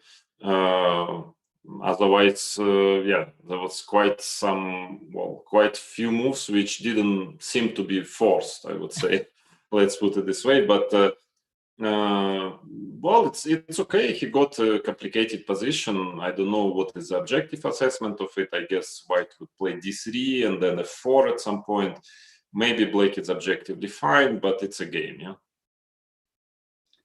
Yeah, and so far both of them played extremely fast, and white has to come up with a plan. That's clear that he has to make a decision right now, because he's not developed well enough for the moment. But I think there is not much of an option for white, right? Yeah, I'm a bit also surprised. He has to go for F4 now or within a few moves, because he has to win. Well, for now, I'm quite surprised in what is he thinking about, because what else than D3? Do you see any idea, Judith? Can you go F4 immediately? But then, then maybe just E4. Rook takes F4? Yeah, it's possible, but still probably D3 will be played, and then my idea was to take with the But bishop. look what happened, A4, H5. A4, no, it's okay. Yeah, it's a move. Yeah, healthy move. But Knight F3. I think he's playing for D4, but in general, yeah, trying to get d4 at some point. But d4, I'm not sure if black wouldn't just comfortably equalize by even exchanging everything. I wouldn't be surprised if g5 is the next move. Yeah, I'm also thinking about g5, looks quite logical. And then g4. And by the way, h4, I don't see anything wrong with h4 also instead of g5. Well, I would definitely take the black side. Objectively, yes, but maybe. But subject bishop f6. This is no. This didn't come to my mind. Yeah, it's. I mean now because d3, knight d2, knight d4, maybe. Yeah, bishop f6 is a king f8. I guess he wants to play no castle chess. I suppose. Yes. Yeah. Okay, but still d3 and then knight going to e4. That seems to be quite prosperous for white, in my opinion. Well, these three, I don't know if h4 is the move. Yeah, and then knight d2 and knight to e4 somehow. Bishop g5 probably. It's hard to say. Yeah, I think that knight on f5 is a bit. Yeah, strange. But again, with white, you're going to have only one good piece in your position, one on e4. Well, I have another good piece, which is black's king on f8. That's I'm pinning my hope on that piece also, if playing white. Okay.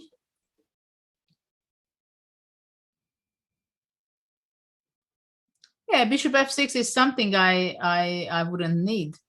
Yeah, I thought bishop was quite good on e7. But probably he played it against d4.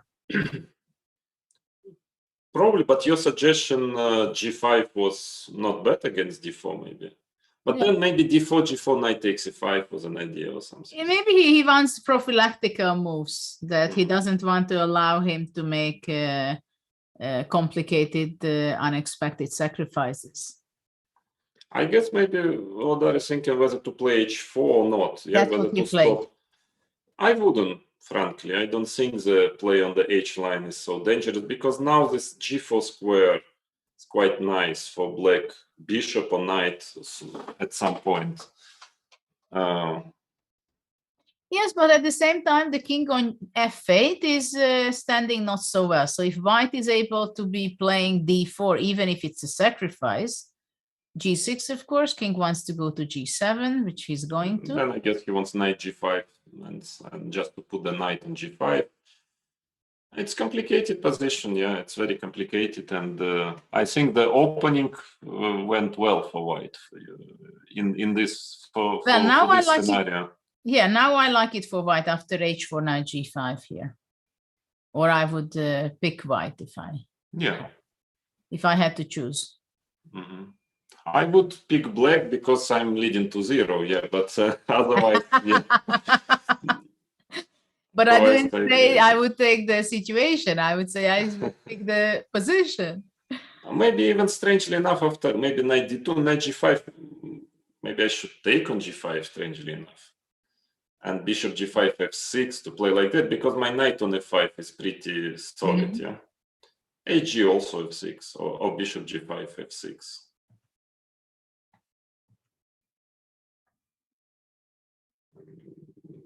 Yeah, maybe, yeah, bishop f6, and then, yeah, then black has a very solid structure. Then queen c7, connecting rook. So I wouldn't, yeah, I'm not sure if white shouldn't play knight d2, knight d4. Yeah, just not to allow this is what happened in the game also, because probably he was also worried about that.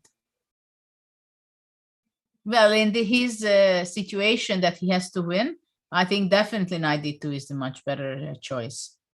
Even if it wouldn't be better objectively, from practical purposes, definitely.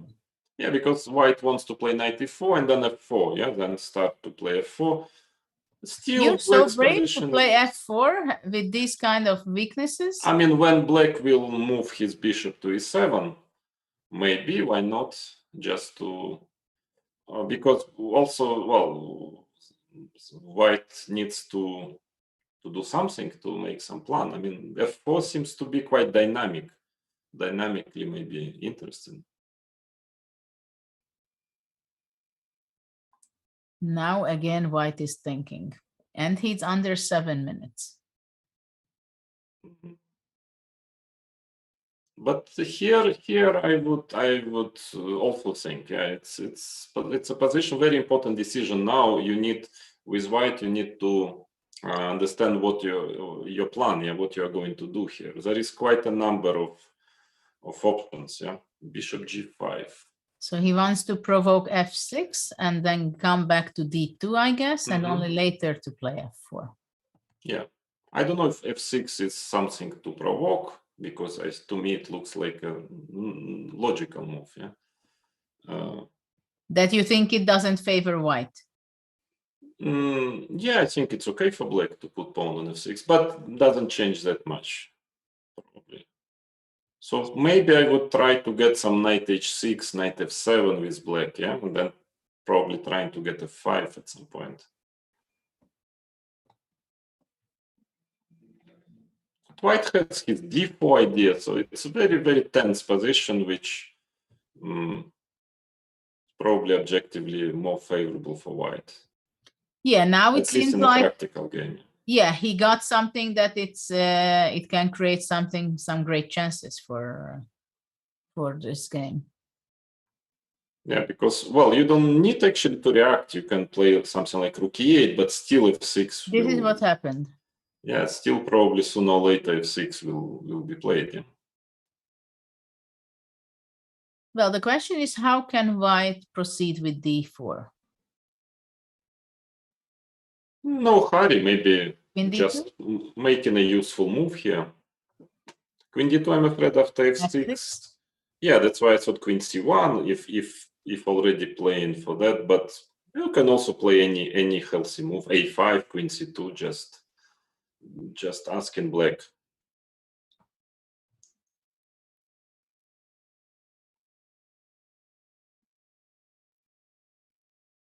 Maybe black has an idea to play b6, and after that to regroup his bishop to b7 to try to put pressure on d5. Yeah, that's possible. Yeah, it's a very. That's why I also was thinking maybe to play a5 here. It's a kind of typical useful move. Yeah, because if you play b6, then sometimes a line might be useful for white, and if not, just like having a pawn on a5. Okay, so let's say I go b5. Yeah, I would maybe take, then take, and maybe try to even taking on e7 and then starting to enter on a line maybe now already. Something like rook a3 and then queen d2, f6, rook e1. The a line is quite nice, yeah, too.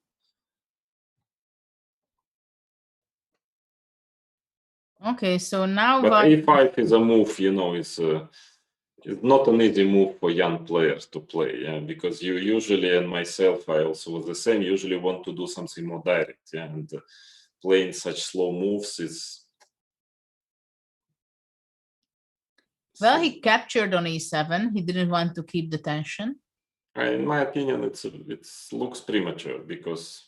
Black can also take with the knight, can't he? Yes. I'm saying d4, I guess he wants to play, but then maybe. But then black can take. F5 back or something. Yeah, I think there are several options. Even black can maybe take and c4. Take and c4. Well, only maybe then queen d2, some tactics, maybe some tactical. This is not hanging? Yeah, it is, of course. It is, but I thought maybe some tricks in return, some queen g5, bishop f5, maybe not so easy. It's clear that black is hesitating whether to take with the knight or take it with the rook. Yeah, with the rook it's solid, yeah, it's very logical. Actually, there is nothing wrong, in my opinion, taking with rook e7. It's a kind of healthy and logical move. I guess only queen d2, but f6, and if there is no tactics here, I don't see why there will be a tactics. Then it's very healthy for black. Yeah, because white is going to be playing d4 in a very difficult way, if ever, because black controls so well this d4 square with pawns and the knight. Yeah, and also f4, it doesn't seem to be really threatening much, because then black can double on e line and have some counterplay probably on the e line. hard to crack black's position. Very hard. Interesting that why did he give up this exchange bishop on e7? Yeah, that was strange to me because after rook e8, it was not clear what is black's next. I think he was just thinking, he was so obsessed with the bishop queen d2 move, and he couldn't do it without taking it, right? Because of f6. And he was not going, thinking other directions. Okay, rook b1, plan to play b4. That's logical, but now a5. I was thinking about, but after a5, for example, yeah, and then the problem of b4 that I have ab, and then my knight will get to d4 somehow. Let's say ab, cb, I don't know, b6, maybe a5. Maybe he wants to break I through wouldn't here, like to allow this kind of. Still CB and exchanging all pawns maybe, but if, or maybe C takes, A6, you're right, knight D4, it's tricky, rook B1 with the idea before, yes, so A5, of course, it's very healthy positionally, but after B4 we need to. But can't you take after B4, take with the C and knight D4? I'm a bit afraid BA, I'm a bit worried about the D6 pawn. And rook like b6? rook b6 or something,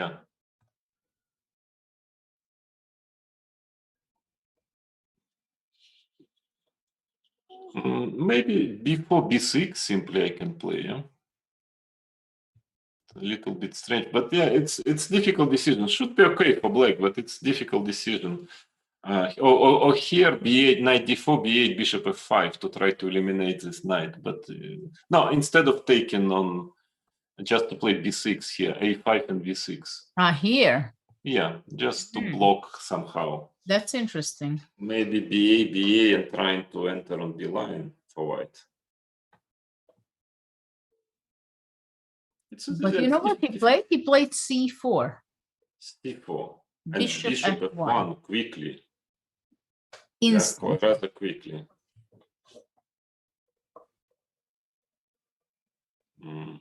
It's complicated. I take. I guess knight h6, trying to get bishop f5. Maybe the idea. Knight f7. But then c4 comes. Maybe he just, because for the moment c4 is not threatening because knight will get to d4. So maybe he just needs to make some useful move here, like b6 or. Because the question is, what is white's plan? Because he cannot really get c4. I mean, knight d4 is threatening. He went rook f7. Yeah, rook f7. Yeah, just a useful move. So he wants to. But a5 now. I didn't want to give a5. I think it's quite an important resource for white to gain space on the queen side because his play is connected. It's on the board. Yeah. That's why I would consider a5 or b6 moves like this to stop play, white's play. And now, for the first time, maybe they are really close in time because white has 4 minutes and black is 4:25 seconds. So it's pretty balanced the time. And to the position, black needs to come up with a certain plan. Because now maybe white has some ideas. Now he went 97, wants to provoke c4 and go back knight and f5. come back to f5, Yeah, so after c4, black wants to go here and control the d4. Still, now it's a question if white, will be in time to push. But well, black for has, example, white can go rook a3 and then knight d4, bishop f1. But then bishop f5 comes. This I don't like. And is this the end of the world? No, not then. But of course, then at least my knight is very good on d4. I have quite active position, maybe b6 even. Okay. Yeah, so I mean, knight on d4. I would try not to let this knight. I don't know how. So after knight e7, maybe playing bishop c2 or bishop f1, bishop f1, bishop f5. I don't know. So but maybe in any case, black wants to go bishop f5, even if bishop c2. Yeah, but then at least I would take maybe with my bishop on e4, and then to somehow a little bit to control this knight on e7. rook a4, typical ideas. Yeah, it's a very complicated position, not easy to play with this time control. Yeah, because lots of options. White again spending his time. Well, I can understand here why, because the position it's actually It's a serious difficult decision to make. Maybe just bishop f1, knight bishop f5, rook e1 like this. For the moment, keeping the pawn on c3, just not to allow the knight getting to d4.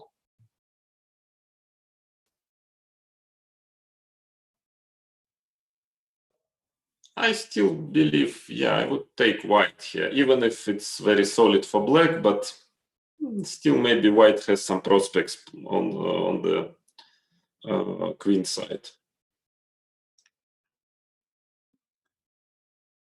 Well, there's not much of a choice for white, right? White has to go back or play c4. Well, the choice is, there is no choice in the sense that you have to play a move.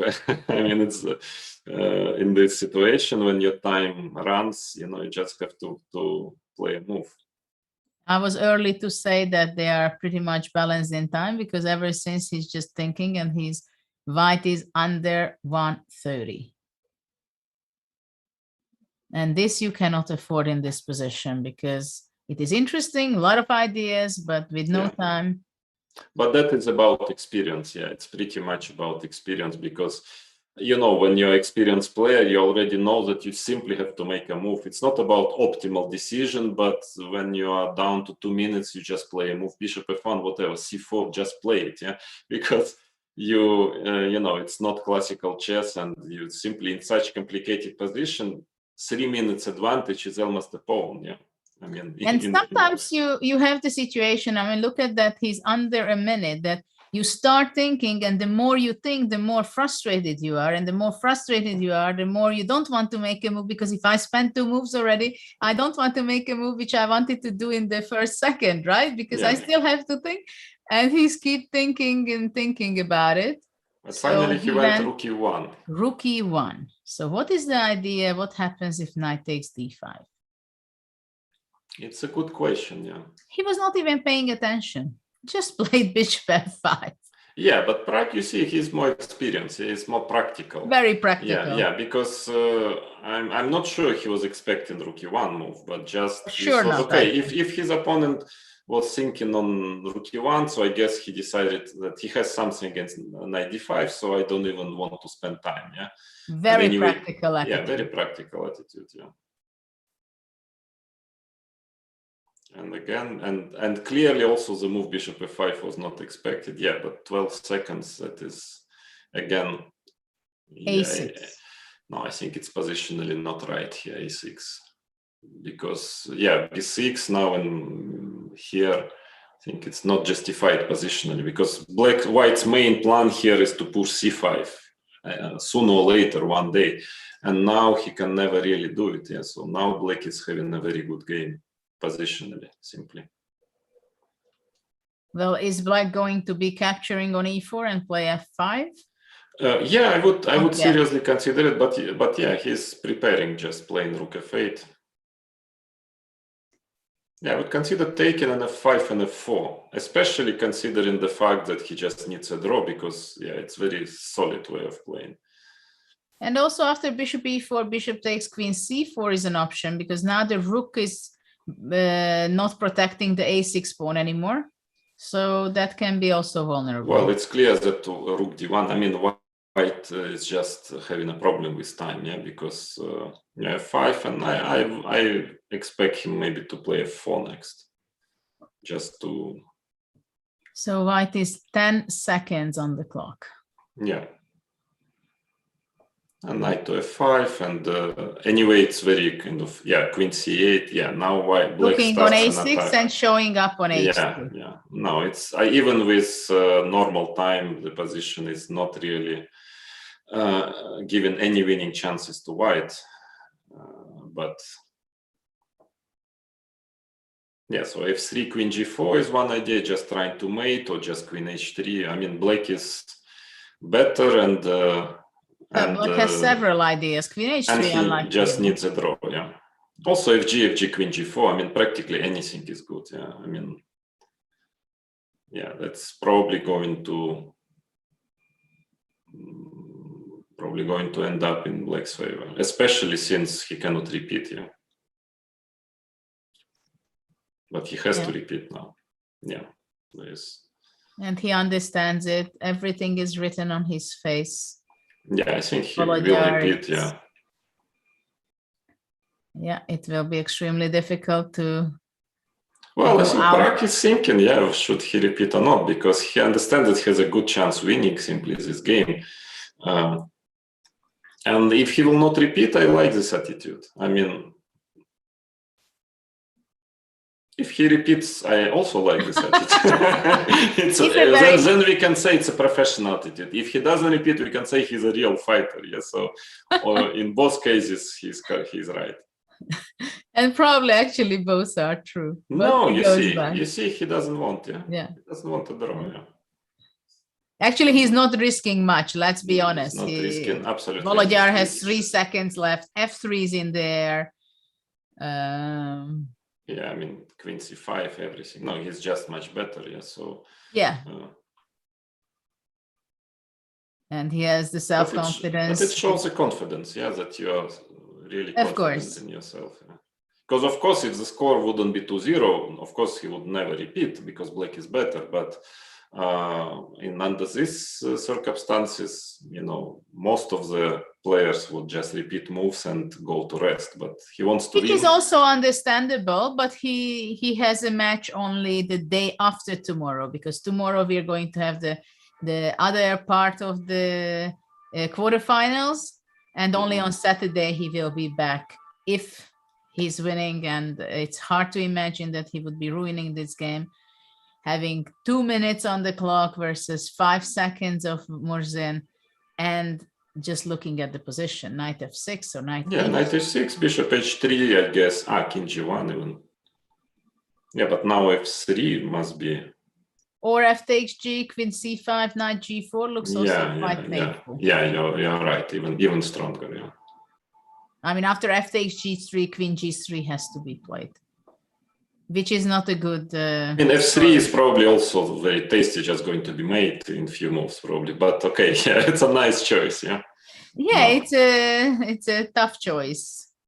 At the same time, I just say to our viewers that in the other game, it's going to be a draw. It's a different opposite color bishop. So there we're going to be most likely seeing 1.5, 1.5, and the fourth game will be decisive. While in this position, white is going to be losing material after knight g4, because knight f2 will be impossible to defend. So let's see what black is doing. You can just go back with the queen if you want, yeah. You really want to torture. You can, of course, go to f2, queen f2 if you want to enjoy. But normally, knight f2 check is not bad, but queen c8 looks quite convincing. Yeah. Yeah, I must admit that he outplayed. Yeah, he outplayed. I mean, what can we say? Well, he was just better in all senses today. Actually, played extremely well, I think, Parag. It was, in my opinion, a level of a top player, really. I mean, of like 2,700 plus player was really. Well, we see that the game finished because Volodya resigned because he had no other choice, losing material. And we are waiting for the winner. Maybe he's going to be showing up and he's going to be our guest in the studio. For the moment, we can go and see the other game, which is just heading to draw, because white cannot do anything against the defense of the black bishop, defending the f6 when it's needed. Yeah. He could have easily have another 2 double pawns on f3 and f2. It wouldn't have changed much. Yes, the opposite color bishop, that's a completely different story and understanding of chess. Yeah, no, here there is nothing to play, with all respect to a fighting spirit of Christopher, but it's going to be a draw soon.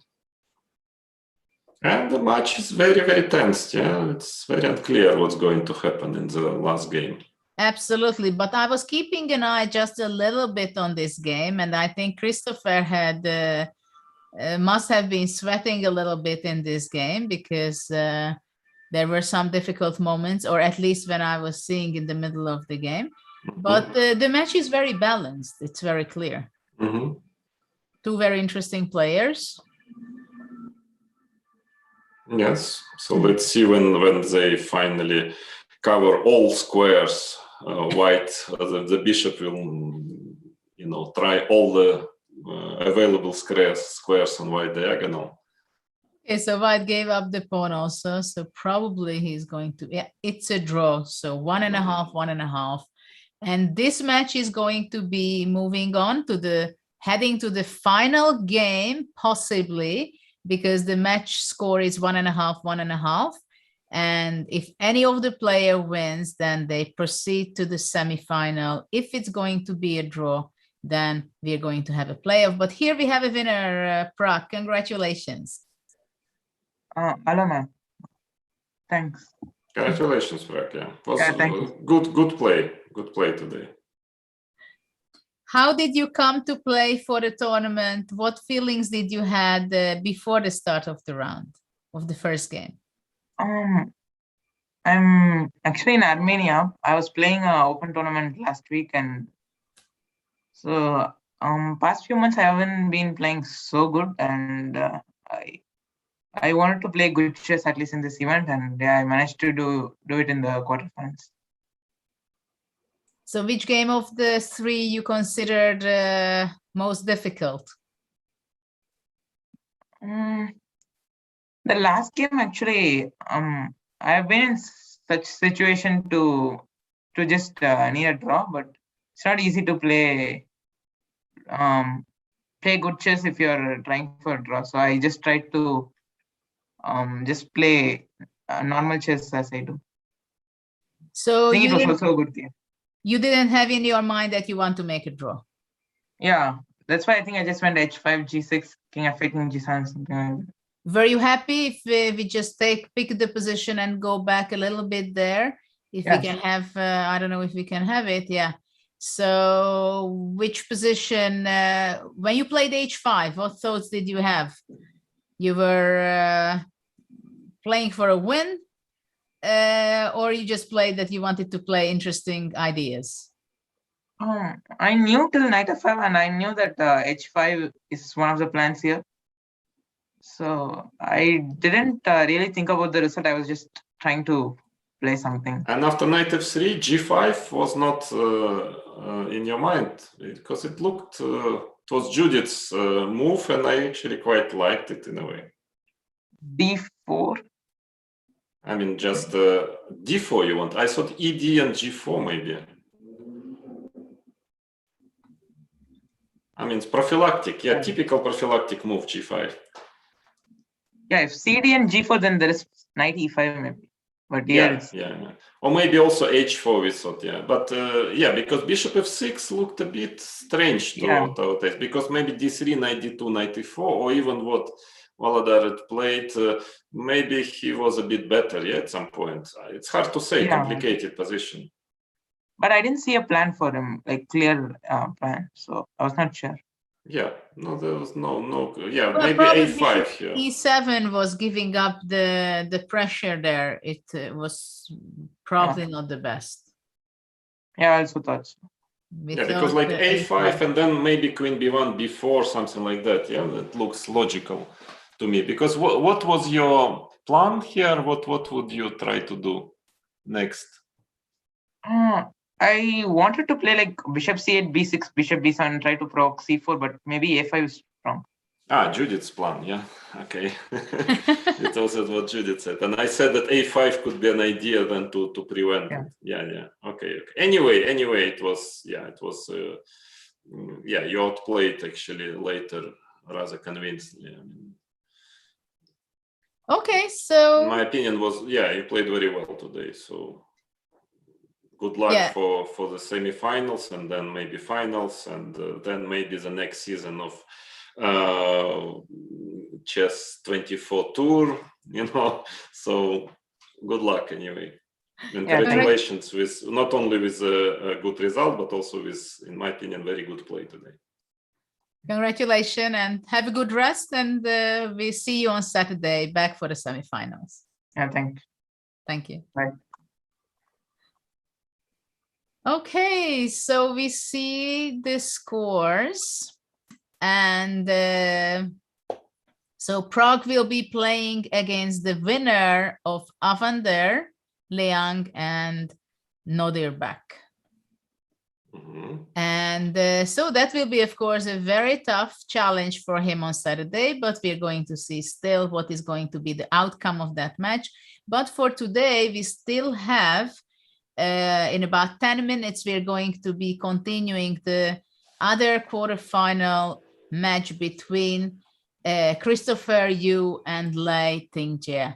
So what do you think, what kind of feelings and mindset the players have right now after having finally we have the first draw of today? I think they're terribly nervous, boss. That's I guess when I was young, at least, I was quite nervous in this situation, waiting for this for the decisive game. And of course you're very eager to go through, to go to the next round, to the semi-final, and both players understand they definitely have their chances. So I guess it's not an easy time for them now. Of course, with age, you take it easier, and it's a totally different story. But at the young age, especially, it's a very important event for both of them, for every player who is participating in this event. So I guess they're very tensed. What do you think, from what are they nervous the most? Are the youngsters, keep that in mind, that possibly they can win the event and be part of the next Champions Chess Tour, or the money first prize, which is $12,500, or just because it's so tense by itself that they know that how difficult it is going to be, and maybe it's going to be one of a mouse slip or whatever, which can cost their game?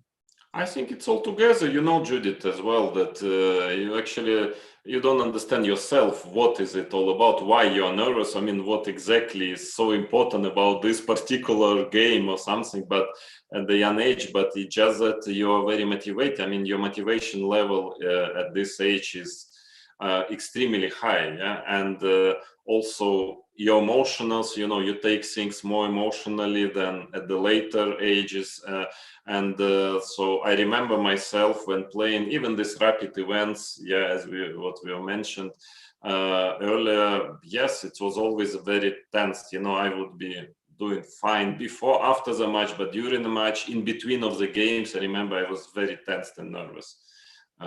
I wish I could manage it now. I mean, that would definitely improve my play if I play rapid chess ever again, but from some point on, I was actually, from a certain age, you're trying yourself, you're trying to get yourself to this shape of trying to be nervous, at least a little bit, and that you cannot manage anymore.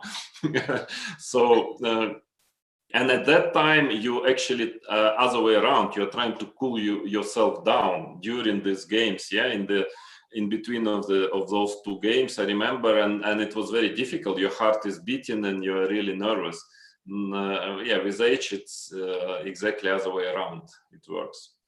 And do you remember any moment when you found a solution to that you understood that that you understand yourself, that what is the best thing for you? Because I think it's different moments, different matches, you have different mood and different solutions for yourself. So how did you learn yourself that to give the best preparation? For example, now the players finished, I think, a little earlier, so they have 15 minutes for the fourth game. How to recover, or at least they don't even have to recover, it's just how to stay calm, what to do. Should you drink a coffee? You go to the fresh air, you put yourself in a cold bath of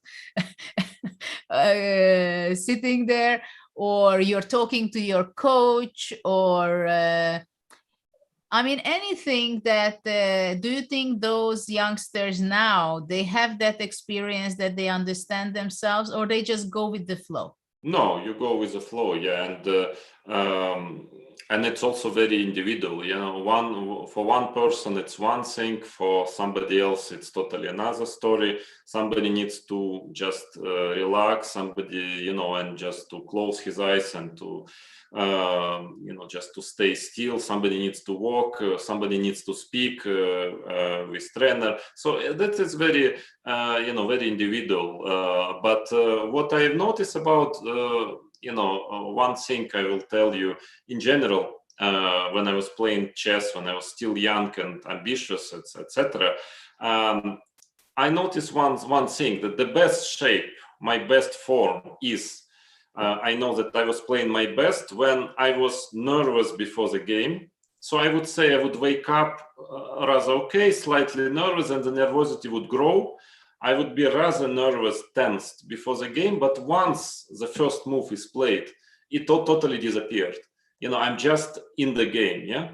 Just totally in the game. But before the game, especially last hour or two, I would be quite nervous, actually. So that was when I knew when I'm feeling this scenario, then I'm in good shape. But there are two other scenarios. One, which was mainly late years when I was not getting nervous at all, not before, not during the game, not after the game, or other way around, when I was, you know, nervous during the game, when I would be nervous when I was younger, and I was nervous before the game, and then, you know, when the game starts, I'm still very nervous, and that is also not good. So for me, I knew that is the best scenario, and I remember, for instance, my match with Kasparov, it was always the same story. It was the same. I was, you know, the nervosity was growing, getting to the peak, to the maximum, like 1 minute before the game. And then first move is played, and then you just playing a game, you know, that's it, it disappears. So yeah, when I would reach this, and maybe it is this is pretty universal, because you need a certain nervosity. I mean, it's not good to be too relaxed. It's you have to be nervous, but of course there is a certain moment when you cannot control. You know, when you start to be impulsive, or the nervosity starts to affect your decisions. But again, to be too relaxed, I will not recommend it for a professional chess player. No, I mean, you need a certain level of concentration, and for that, yeah, some nervosity. I mean, stress is something which is, you know, people say you need to avoid it, but I don't think so. I mean, it's a part of our life, you know, and we need some stress. It's okay, but as long as we can control it. Yes, absolutely. I understand what you're saying about being nervous and stressed before the game, and then when it starts, it's okay. But it was, in my case, it was also quite a few occasions when I was worried about 2, 3, 4 different kind of openings. What am I going to play against this line? What I'm going to play against that line? And I have to memorize all these things. And I'm not sure about that, this and that, or whatever. But I knew one thing, that it's only one can be standing on the board, right? True. So when I went to the game, of course, I also have this this tense feeling.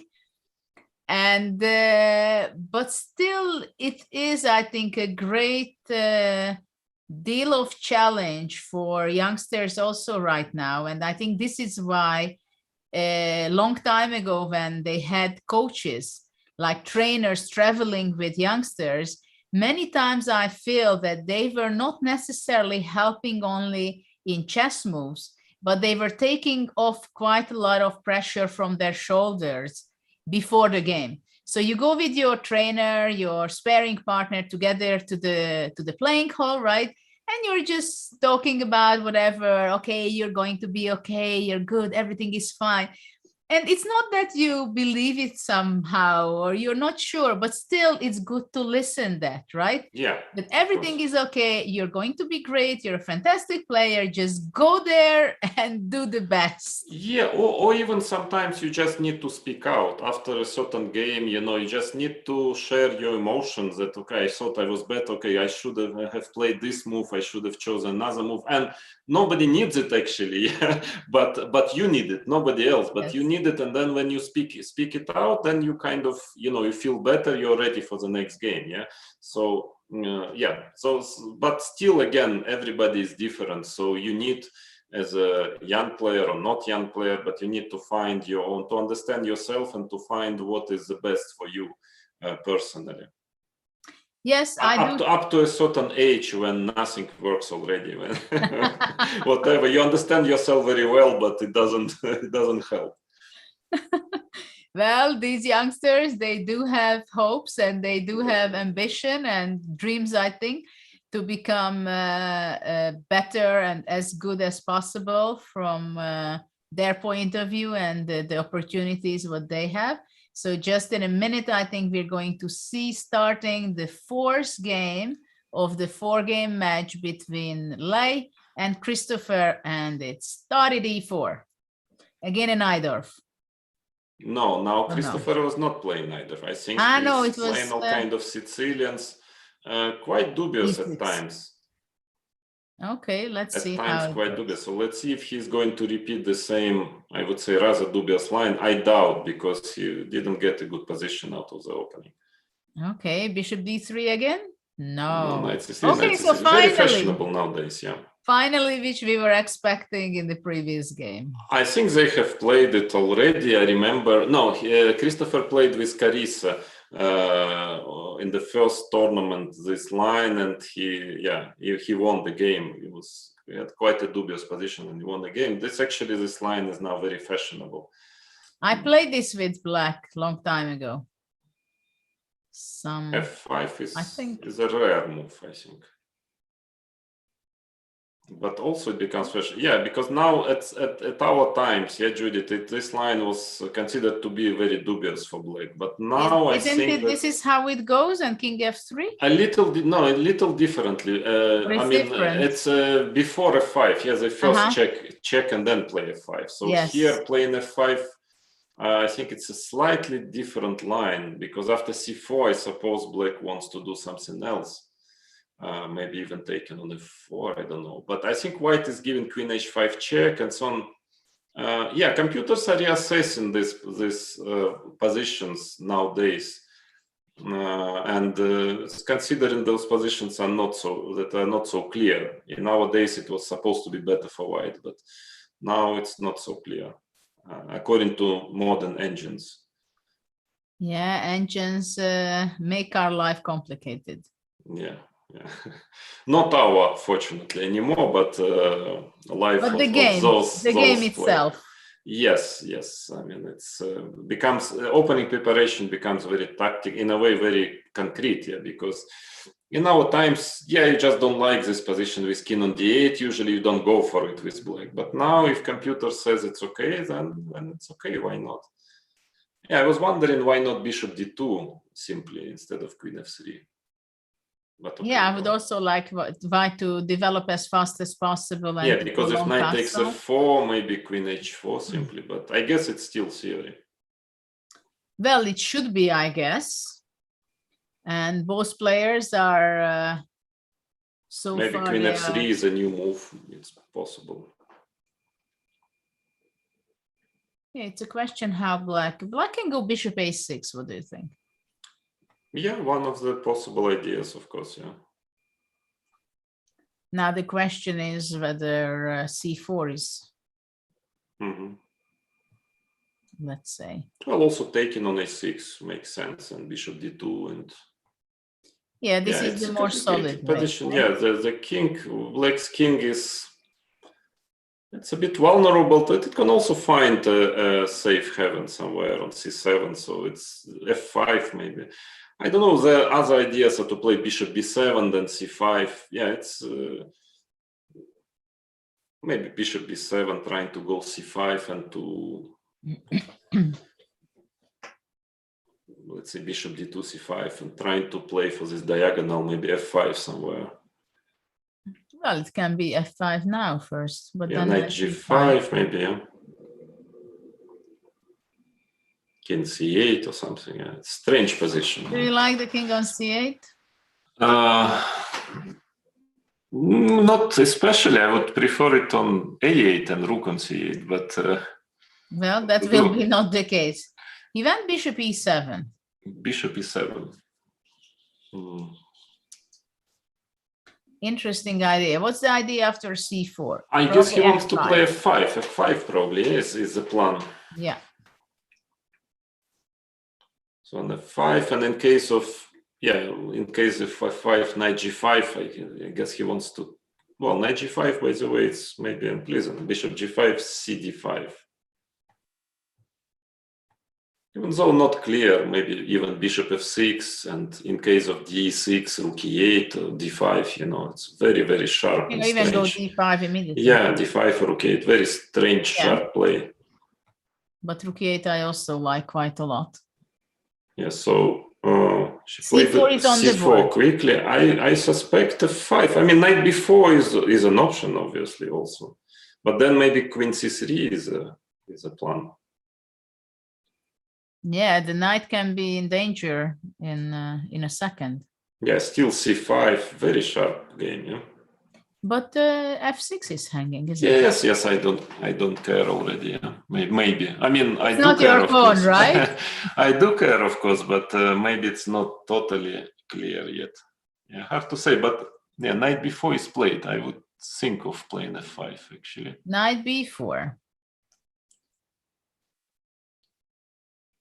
Maybe f5 he didn't like knight g5, bishop takes g5, f g5 simply, and Yes. queen e5 check, bishop Yes. g2, and so on. Yes, and actually he's right, I think. If he can escape with the knight, but still this queen c3 is maybe black can just play rook f8 and if a3, a5, something like that. king d1 is possible, but okay, queen c3 is done. Queen a5, just having this kind of tricks with knight c2. Knight c2 and queen So f5. bishop he d2. wants, yeah. Queen f5, I guess, is a plan.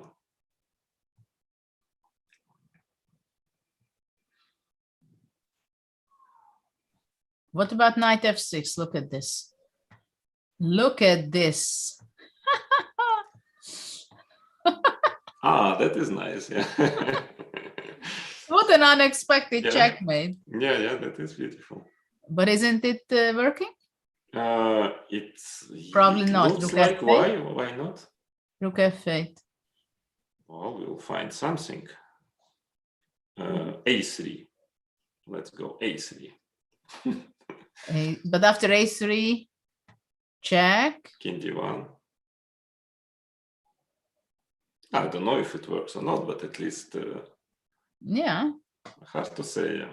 But queen a5 somehow it looks a bit suspicious. I mean, maybe white should normally have some.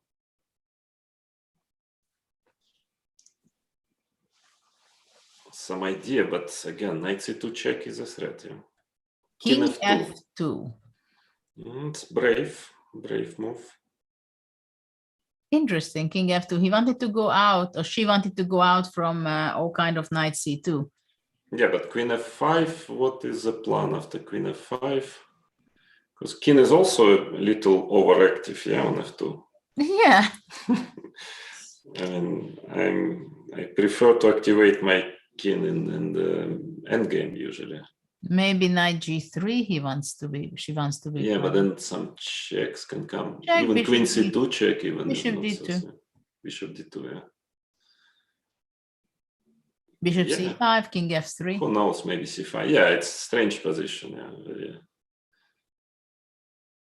modern chess, very strange. Well, d5. Dynamic What do you think about d5? Am I too optimistic? d5.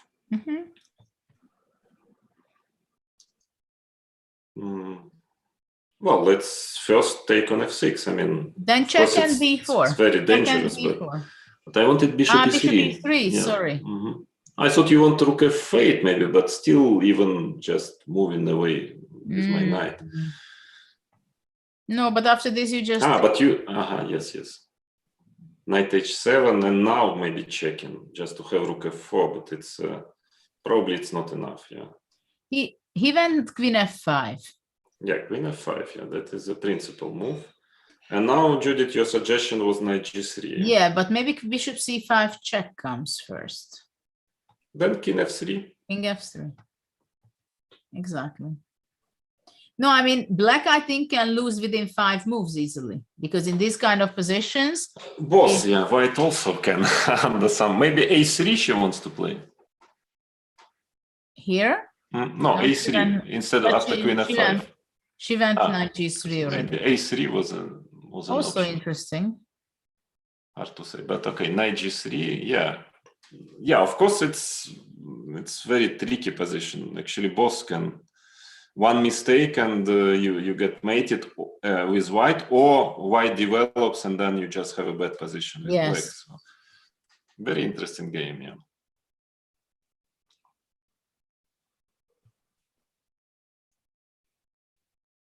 And Leis, yeah, it's really given a fight. Yeah, she's playing well. It's interesting that if you look at Lei's face, she seems like very relaxed. Of course, we don't know what she has... all the stresses inside of her, but from the first glance, it seems like Christopher is more stressful. Maybe he has all the reason to. Maybe, you know, bishop c5 check, I'm thinking. King f3. King f3, queen g6. And now I will get a3, for instance, h5. I will show you now myself the variation. H5, H3, and now somehow. But H4. now H4 and Queen H5. H4 and Queen H5, yeah, that was my plan. Well, still knight e4. Yeah, G4 and King G2. Queen H5, G4 and King G2, yeah. And who knows what is it? Well... Not too much fun from black side, I think. You're very optimistic with black. No, but I think it's not too bad anyway. I mean, let's say queen c2 check if you play, if you want to be solid, yeah, queen c2 check, because black has center after all. Okay. Bishop d2 and c5, for example. I just want to come back to c6. Okay, so a3. Yeah, let's say I just change queens, get my knight to c6. Knight e4. Yeah, rook f8. Actually, f5 is also possible, maybe. Yeah, but still, I mean, even e5, knight d4, something. I mean, it's not too bad. Yeah, it's perfectly d5, maybe even. It's quite unclear to my understanding. No, d5, for instance. I'm surprised that you're so optimistic to both. e5. Bishop e5. King c7, I don't know. Yeah, maybe a bishop d7. No, because bishop d7 maybe. I also have my d4. I mean, it's I don't know. Yeah, it's a matter of tempus. If I'm in time to stabilize, maybe it's not too bad. Yeah. We have a strange idea. Bishop d2 h5. h5.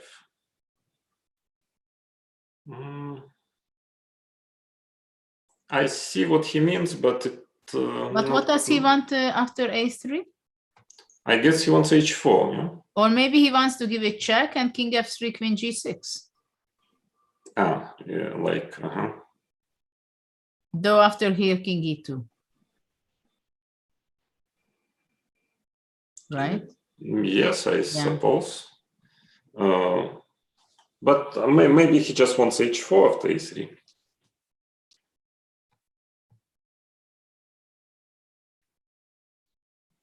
True.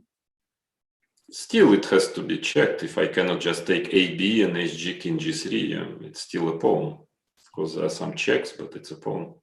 Queen G6, king F2. King F2, yeah, quite solid. In time, they are very close to each other. Only few seconds difference. H5 is, well, it's a bit too provocative to my taste, yeah, the move, because I would play c5, at least to be safer somehow. To make sure you can get back. To make sure I can get, because here, if something goes wrong, it really goes wrong. But look what happened. She just took on c2. And maybe she wants to go rook d1. Yeah, but... Bishop c5 is good so there. Rook c1 maybe. Check. Rook c1 maybe. But after rook c1, bishop c5 check. King e2. Knight d4. King d3. And you're ready to jump knight I'm d4. ready to go b4 and so on. Yeah, I don't know. Yeah, maybe it's not so easy for black also because the pieces are hanging. So maybe rook c1, knight d4 immediately. But after knight d4, c5 can be very unpleasant, isn't it? But yeah, I might also get my play like h4, knight d4, maybe rook h5 or something. I'm trying to maneuver rook to d5 somewhere. f5, I don't know, this kind of strange play. Well, it looks... Yeah, but it's very dubious, very, very dubious. Yeah. I agree, yeah, that's a bit too much maybe. Well, maybe just bishop f3, bishop c3, no? Yeah, I'm also a bit concerned about bishop a5 check and b4, something like this, that you just block all my flank. It's very scary for yeah, black. very scary. I agree. So after rook c1, bishop c5, knight d4, this is the two options, right? Yeah. Nothing else. If knight b4, then a3, b4, then a huge advantage for white. Yeah, so bishop c5 check king e2, knight d4, king d3, and now you have to find a move. Maybe e5. Okay, it's not good, but what is good? Yeah, king d3, e5 at least to, because I don't see otherwise how to. What about just knight e4? Bishop e7. Yeah, it's very sad. Now it's very sad. Yeah, but at least maybe not losing by force. Yeah. No, okay, you have some checks no? on a6. Yeah. It is, yeah, but at least black is fighting here. Yeah? Knight d4 is played. Knight d4. Immediately. Yeah, so it's going for this variation. Well, I would say c5. As if black manages his pawn on c5, it's probably not too bad for black. So c5 is very principal. Okay. Maybe no. Yeah, F5. maybe f5 is possible. No, but your knight is stuck. But how exactly? Yeah, bishop f6, and then I want h4 maybe in time, maybe. No, but rook c4. h4 somehow. Or even knight b5 is possible. No, because after this I just take, right? Yes, yes. I wanted maybe to be in time to take on g3 and then take on d4, and maybe to, because of the development, just to be, if I'm in time to attack the pawn on c5, but probably not. Probably not. So knight d4. c5 is the question, because otherwise if bishop c3 or bishop e3, then c5, right?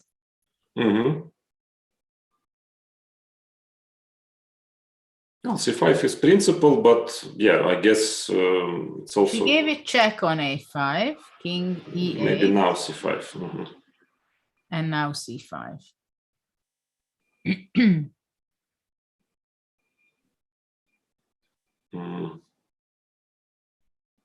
Interesting that she included bishop a5 check, to be honest. Yes, there was no need to hurry with it, but... Yeah, it seems like there is no change between check and c5 or c5. Yeah, probably you will have to check sooner or later. Now a big choice, yeah, is whether to play f5 or play h4. I think f5 is very dangerous, I mean, but it's at least principle, because h4 seems to be e5. Yeah, with trying to get the knight on e6, but I think that simply like taking and putting the knight on e4 at some point doesn't look good strategically. Bishop d3 even first, and then knight e4 and so on. And that's knight is a bomb on e4. Well, black's development looks very sad. On knight e4 immediately, yeah, because how to get out with this bishop, yeah. Now she played bishop d3 straight here. Yeah, she goes the tactical way. So after takes knight h5. This is why she played bishop a5, because she had this idea. But maybe black should try knight e6 after bishop d3.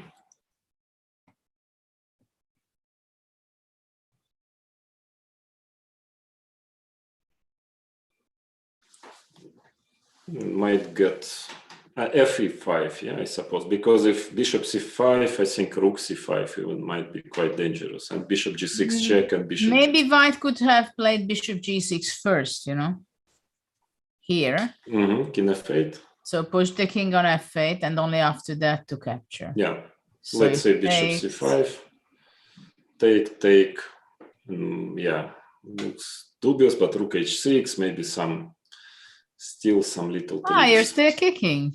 Yeah, I mean, out of desperation, yeah, but. But I think rook h6, yeah, it can save you, to say the least. Yes, but of course, very. Christopher played knight e6. Yeah, it's very important. Of course, black's position is extremely dangerous, but now if she finds the correct way of playing, and I'm sure there must be something for white here, then. Okay, so what about knight h5? Let's see that. Maybe rook takes h5. And then takes. King f8 and knight f4, yeah? And then knight d3. I mean, you have bishop e2, but rook b8, maybe some compensation somehow. Well. Because b3, I take rook, no, probably not enough. I go b4. Yeah, b4. That's what I didn't like. Yeah, no, that is not enough. No, maybe then knight h5. I don't know. So bishop c5, let's say.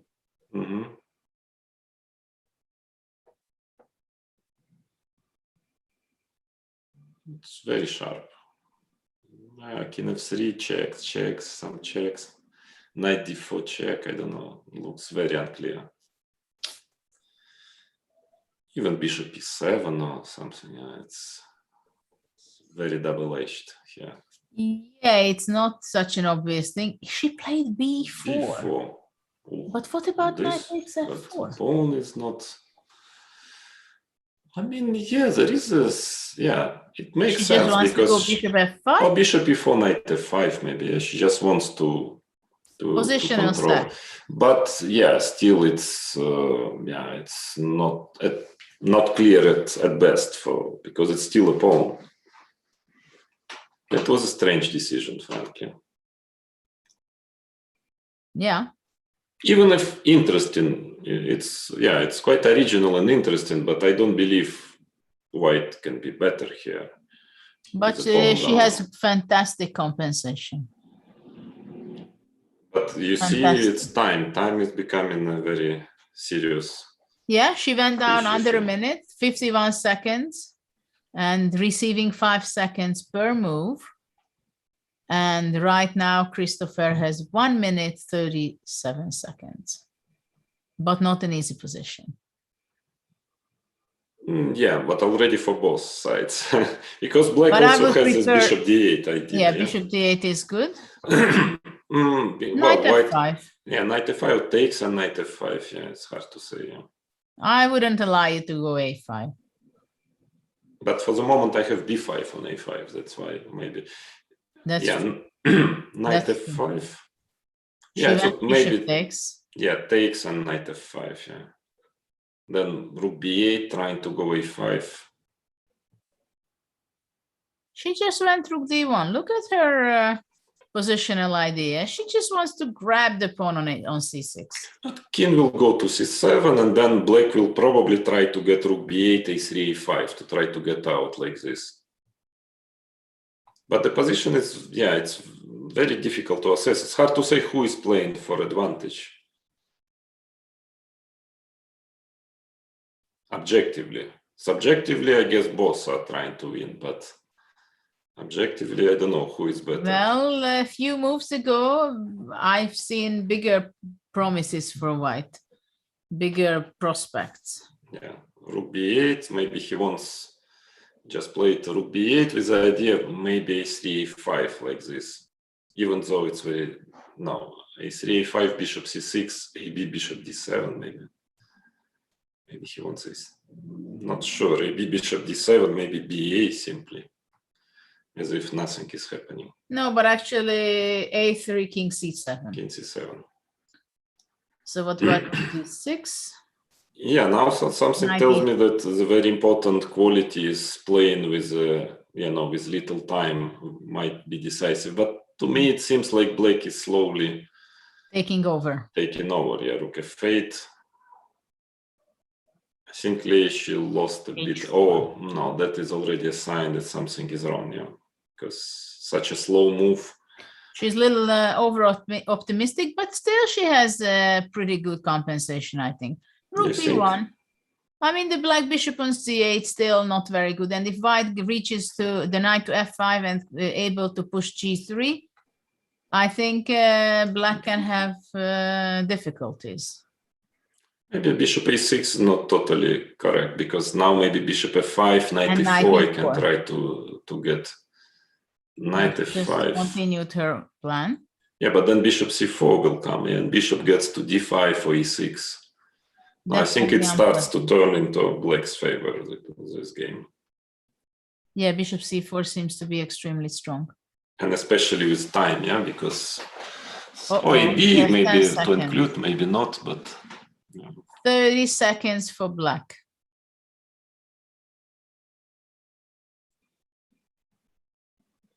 $20 seconds left. Yeah, I guess AB bishop c4 I would play quickly. 15. She just captured on b4, takes. Now he has to make a decision, bishop c4, or to do something else. 10 seconds. I guess he's calculating 92 or some tricks, but it's not bishop b5. c4 was 10 seconds on the clock. Now it starts to be at least, equal time. I don't know why not bishop c4, why he didn't play bishop c4. Now anything can happen because it's back. I think white is back to business again, in my opinion. What is the threat? Bishop f5, white wants to go. And also g3 is a threat, and there is no way. Yeah, but after rook g8, knight f5, not sure. Okay, rook f8, so both gain 5 seconds. Yeah, but I don't know about rook f8 if it was. Okay, white is. Now I don't know what is happening. It's already who is better and why.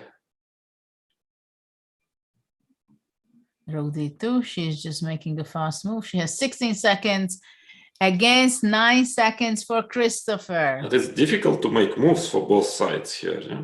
Exactly. Bishop c4. Finally, a little late, but still. But now knight e3 with the tempo. Bishop b5, yeah. I mean, it's not clear if... Okay, gaining time. Okay, I don't know if gaining time or want to draw. I think it's gaining time, and then they'll see.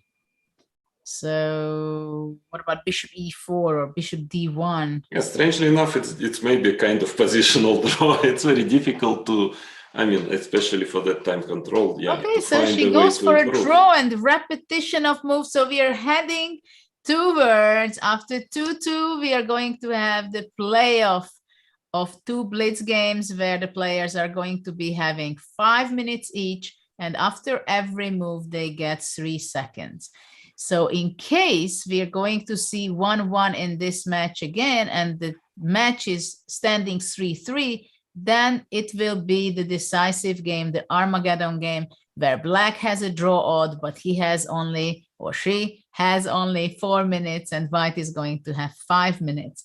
But definitely now we have a few minutes, actually maybe a little more time, because as far as I know, we're going to have the playoff starting at 7 o'clock, which means little bit more than 15 minutes that the players gonna have to sit again in front of their computers and be in the shape, having the hand ready to work as much as well with the mouse as possible. And maybe we will also go for a short break and then we come back, and then we will cover and discuss what are the chances and how it can unfold this match. So don't go away. We are just leaving for a few minutes.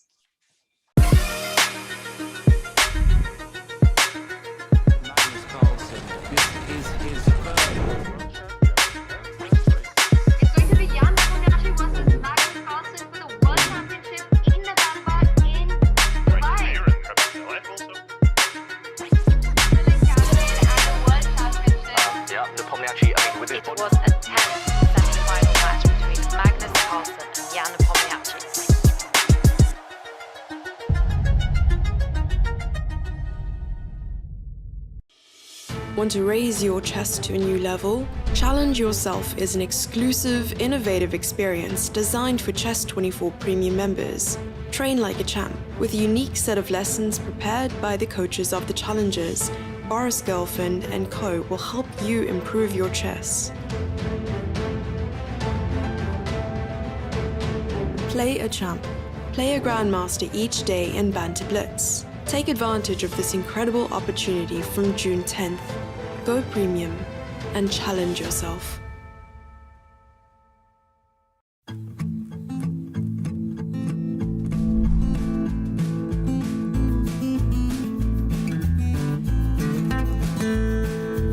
If the rook goes to f7, then there is still Hours on g4. So after king to f6 and king to f2. Tenemos el rey ahí n8 un poco mal, no podemos enrocar corto. Y también se puede hacer, por ejemplo, alfil g4. Защиту. Но пока что они этого не делают, играют ферзь d2, рокировка и теперь играют c4.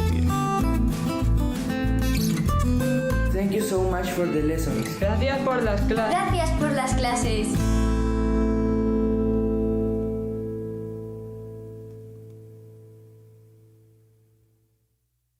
Watch chess tournaments online? Don't just watch. Go to Chess24 and make it an interactive learning experience. You get live commentary in multiple languages, including different streams in English from beginner to expert. It's not just commentary, since there's also an interactive live board. Choose your game and try out your own moves. All moves by the players get near-instant cloud analysis from the latest chess engine, which will also analyze any move made by a premium user. Open the tab Opening Tree. It contains a database of 500 million positions from historical games. Has the current position ever occurred before? What did the best players play? The database tab lets you search full games and load them on the interactive board. There are many more tools for chess learners and experts. Come to Chess24 to watch all the online and over-the-board chess tournaments happening worldwide. Discover a new way to watch chess. Be part of the experience. Let's take someone with a random account, with a random name that just seems attractive. Play live online against the world's top chess players while they stream their thoughts live. As a Chess24 Premium member, seize the chance to have your moment of fame. Get a peek inside their lives with question and answer sessions, in-depth teaching, analysis and interviews. The Champions Chess Tour, with countless accompanying events, is happening now. Tune in on Chess24. Super discounts on merchandise. Massive sales on courses from Chessable. Chessable and Chess24 bundles, with new deals appearing every day. Visit chess24.com/deals.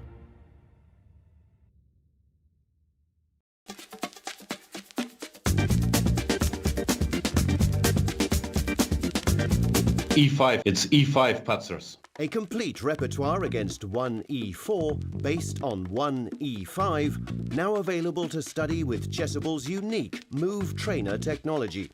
The backbone is the Marshall Gambit against the Spanish, with 3 knight f6 against the Italian. Welcome back, and we are back with the Julius Baer Challengers Chess Tours Finals. And now we are seeing the playoff of the quarterfinal between Christopher Yu and Lei Tingjie. So things are happening very fast because the players now having 5 minutes each of them and only 3 seconds bonus per move. And this is something very new, what we did not witness before, because they played a different Sicilian setup. But it's clear that both players have to be ready for thinking even faster than they were thinking until now, because in the previous matchup, in the previous 4 games, they had 10 minutes each, and they had 5 seconds per move. So it's very difficult for the players to switch their mindset in a way that suddenly they have to be double the faster as it was before. So intuition comes into the picture more and more from now on, because if these two games is going to be 1-1, then they are going to be playing Armageddon, which will be another kind of, you need other kind of mental state to be able to be successful there. So let's see what's going on. Bishop e3, white has the development. Black has 2 bishops. And well, black has 2 bishops, Vladimir. Yeah, you're a big fan of bishops. But I like development. And black has a trick which doesn't work, which is knight g4, bishop g5, e5. But there is queen d2. Well, first of all, it's white. It's white to move. Okay. But you never know. It can still be the case, let's say, after long castle, which I'm But expecting. f3 probably is a very healthy, logical move. Yeah? But in general, it seems like black has a good Sicilian here. And more time. 2 minutes more on the clock. Yeah. And Christopher just castled. I was expecting to have long castle in this game. Yeah. But maybe it's only my optimism. I would for sure go that direction, which doesn't make it better. Simply because otherwise it's clear that black has a very good game. Yeah, it's long castle is risky, but at least it's now I think black is at least equal. Yeah. Well, if she can develop properly, right, with bishop e7 and castle and then bishop c6, then black is just completely fine. Or even sometimes b5 and take control over the c4 square. No, white has to be careful now, especially, and again, not spending too much time trying to speed up a bit. Yeah. Exactly. And white is spending lots of time. Lots. Okay, not so much 2 minutes down compared to black's time, but in this game where you have 5 minutes, it is a lot. Yeah, I mean, searching for something, but there is nothing. So I think it's time for white just to play healthy, developing moves and to try to equalize somehow. Well, do you think it's really so bad that you're playing for equalization with white already? I think so, yeah. I think black should be, well, a bit better in my opinion. I mean, I don't know, at least in a practical sense. Maybe computers would still say it's equal, but practically you just develop bishop e7 and queen c7 and castle. And I was even thinking to play queen c7 immediately. That's also quite tempting. Yeah, also possible. Mm-hmm. Because maybe with knight g4 and even d5. I don't know whether how optimistic is that. Yeah, well, b5, I guess anyway you will, yeah, a4, black will develop somehow. Yeah, knight g4 is an option, but for blitz, I would just quickly play bishop e7 and press the clock, you know, that's always... And we can say to our audience also that who and why they start with the white color. The reason is because in the final standing, Christopher was on a higher standing than Lei, and he was able to choose the color. So he wanted to play with the white color first in this mini match of continuation of the previous 4 games. a4. But I don't know why is that taking so much time for move like bishop e7? I mean, this time those seconds might be extremely important, you know, later. But yeah, I understand your. Yeah, because you know, Judith, you also played a lot of blitz, of course. Yeah, you just play, you know, in such positions, many moves just very quickly with the hand, and then you think when you need to make some important decision. But for now, it's quite clear there are no important decisions, so you just develop and try to gain as much time as possible. Yeah. So now true. Also, I don't know why on move f3. I don't know what else, but white is thinking. Maybe he's he went f3 and he's down to 2 minutes and few seconds. Black has a fantastic position. We both would like to take the black side, I think. Definitely. But still, I mean, objectively, it's very playable for white. Maybe queen d2, trying to go bishop b6. It's maybe close to equal, but... and he goes rook d2. I don't know, about I'm this not move. sure the white queen will be very happy. Yeah, it's a bit... probably knight d7 looks very logical here. Well, for several reasons it looks good, because it covers the b6 square, and also it gives... Sometimes bishop f6, sometimes knight can go to e5, c4. Yeah, it's and sometimes d5 and bishop c5 can be also. Very healthy move, which normally you play in a second and see what is your opponent. What do you think about d5 move now? d5, yeah, it's perfectly valid option, of course. I guess white wants to start exchanging pieces like e d5. Yeah, that's what she played. It's also knight d5 or even bishop d5, I would consider. Yes. Yeah. Absolutely. He went e5 and f4. f6. And that was really dangerous to play like this, but okay. I was thinking about bishop c5, queen d3, bishop b5, but okay, it's f6 is also interesting. Queen d3. I think knight e4 will be sometime possible, maybe. Though if black is not going to be careful, he can also get worse after bishop d4. Yeah, I was not so happy with this f6 and this plan, but okay. It's still fine for black. For the moment, black has a good position, Yeah, rook on d2 stands quite strange. So I guess, it's bishop b6 should be played, I guess, because you cannot really move the rook to f1 because of the pawn on a5. But queen goes to f7. It will be or e7 and then e5, trying to get e5 and take with a queen on e5 was another option. But yeah, queen f7 as well. Now, black has a good game for sure, no doubt, but... Rook f1. There is going to be a pin there. I don't know, knight g4, what do you think? With the idea queen h5 and if h3, knight e5. Knight g4, h3, knight e5, this is a very nice trick, Knight on c4 will land very nicely, But maybe knight d7 with the same idea. Actually, knight d7 looks very tasty move. And e5, if bishop d4, e5 maybe comes. She played knight g4 the more aggressive way, but maybe knight d7 was a better way of execution. Rook d1 very fast. So, okay, knight d7 was the move.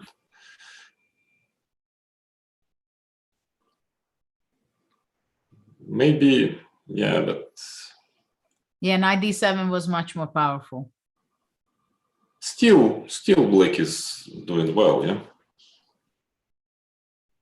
Maybe a strange move like queen e7 trying to check on c5, but But it's a difficult move already. It's a difficult sure. move because you're going this direction and possibly that direction.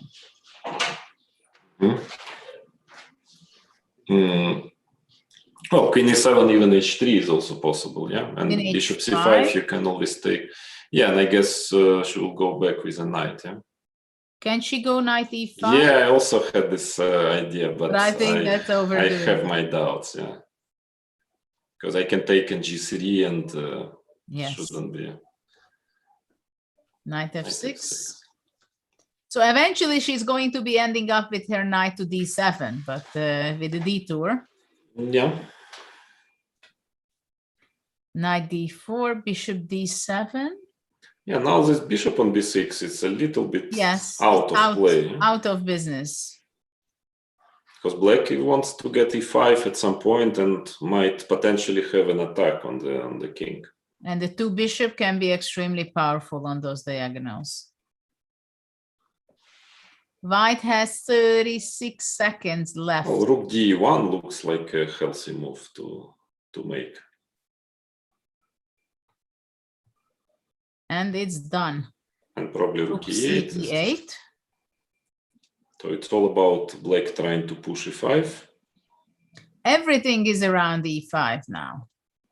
Maybe a move like knight b3 makes sense, trying to... This is what he played. Yeah, because he wants maybe bishop c5 and also trying after e5 to attack, I mean, to have knight takes d5. So maybe black should be going queen h4, for example, to put attack over f4. She went away to c8 because she didn't want to allow white to exchange, I think, with bishop c5. Yeah, but now maybe white can get control with bishop d4, and yeah, bishop he's getting d5. control on the... But he has only 14 seconds left. So if black can come up with some interesting, unexpected, great move, then it can be confusing. Yeah, like knight e4 is very confusing, yeah. Just trying to play for tricks, maybe takes d4, and then bishop c6, maybe. Yeah, but I'm not sure this is for tricks. This is looking for deep Yeah, I mean, I'm not sure that it works like queen e3. I don't see yet what, but queen d5, there are some, yeah, there is some initiative. Oops, not to c5, not to e5, but yeah, queen d5 maybe. Yeah, knight e4, and she played knight e4. Yeah. She played knight very e4. Good, yeah. I mean, bishop. No, that doesn't knight work because g3. of knight g3. I think. Yeah. I saw. What but a blunder! But queen f3 is not. No, he played, but now takes. Now it's again very unclear. Because simply you can play rook f7 and the f4 is. Yeah, or rook or g6 and then even e5 is possible. G6 maybe trying to take on f4. Well, bishop e5. Yeah, that is unpleasant. Yeah, maybe now rook takes f4. Check on a7 maybe. Yeah, check. Very unpleasant check on a7. Well, that was not nice to miss that. But okay, black is doing completely fine with 47 minutes on the clock, 13 for white. But it seems like it most likely gonna be a pretty drawish. Equal position, yeah. Yeah. Maybe it's still white if he's in time to get knight on d4. d5. Yeah, if he's in time, but normally it should be pretty equal, this position. Maybe rook d5 is a move, just to try to fight. Knight c5 in any case, I think. Yeah, rook d2. Yeah, maybe it must be a draw normally, rook but d5 of course with this time you never know. Yeah.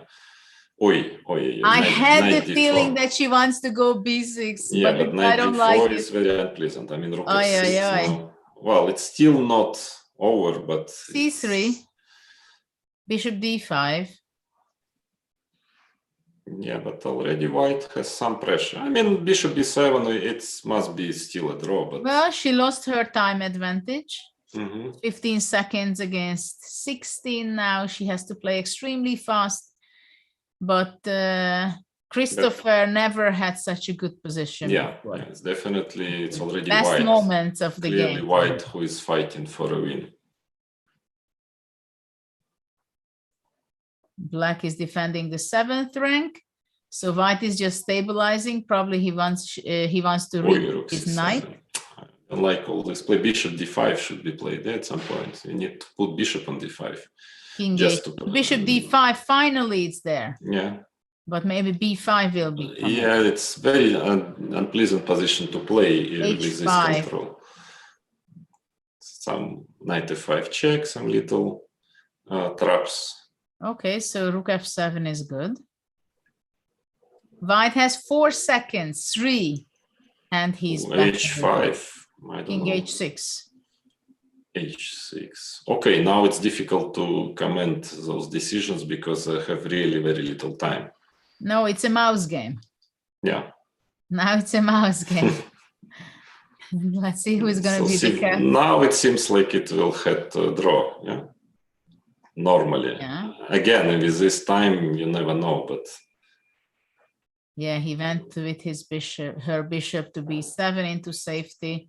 Rook d7, good move. I like it. Yeah, it would be better on previous move, but still. Okay, but now she's going to capture, I think, on f3, rook d4. And now it's a draw, yeah. Draw, check, king f5. Okay, what a fight, yeah. Yeah, but still the game is not over. Rook b6. And rook b6, he's playing on with less time on the clock. Yeah, but there is no risk for white, but also for black. Not if you much just risk push for the black H pawn. either. Yeah. Yeah. So probably I'm not sure the players, well, they do have enough time to press the button to offer a draw, right? Okay, so after all, well, I think they are going to this end draw up in the was- pawn endgame. And let's see. Oh, Rook H1, what a fighting, strategy. Yeah. Yes. This is going to be a draw. What a match. What a match. Yeah, the game still continues. Yeah, but we are not going to get surprises here, I think. Yeah. King F4, very, very. It's about the opposition, yeah, this long opposition. You see, he tries everything, but it's a stalemate. Okay, so this was game 1 of the playoff of the match. So this was game 5 for the pair of Christopher Yu and Lei Tingjie. So now we are going to reaching out just within a few minutes, I think. We're going to see the continuation of the match, that they are just switching colors, they refresh themselves, and Lei will be taking the white pieces. And if it's going to be a draw, we're going to be witnessing an Armageddon game where black has the draw odds. How many times did you play Armageddon game? Were a lot of occasions in your career? No, not so many. No, of course, there are quite some, because you remember when we played this rapid tournament, we played 2 rapid games, and then immediately, I think it was Armageddon immediately. So yeah, I played quite a lot at that time, but we had no time increment. And actually, most of the time, I think we even played with not with electronic clock, but if I remember correctly, but there was no time increment. And I think that, yeah, I had quite an impressive statistics in those Armageddon. Actually, I played a lot, now I remember.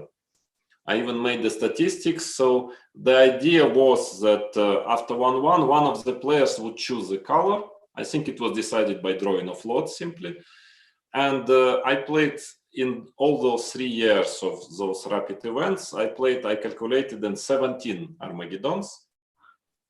And I had 9 times black, 8 times white, because 9 times it was me who had to choose, and I always choose black.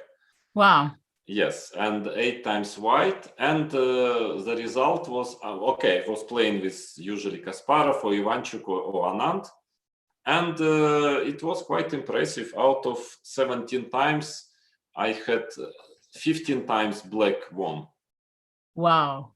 Strangely enough. So, I mean, I was always taking black. I won 8 out of 9 with black. And well, with you mean win is draw or draw? Win. Yeah. And with white, I only once won with white out of 8. So it was like, for me, totally clear that it was black. But now I'm not quite sure. I think in the last tournament of Legends, I choose white. And I won against Boris Gelfand, I think. So now I would be not so sure, but at that time it was very clear to me. Black. It's interesting because I remember the players were different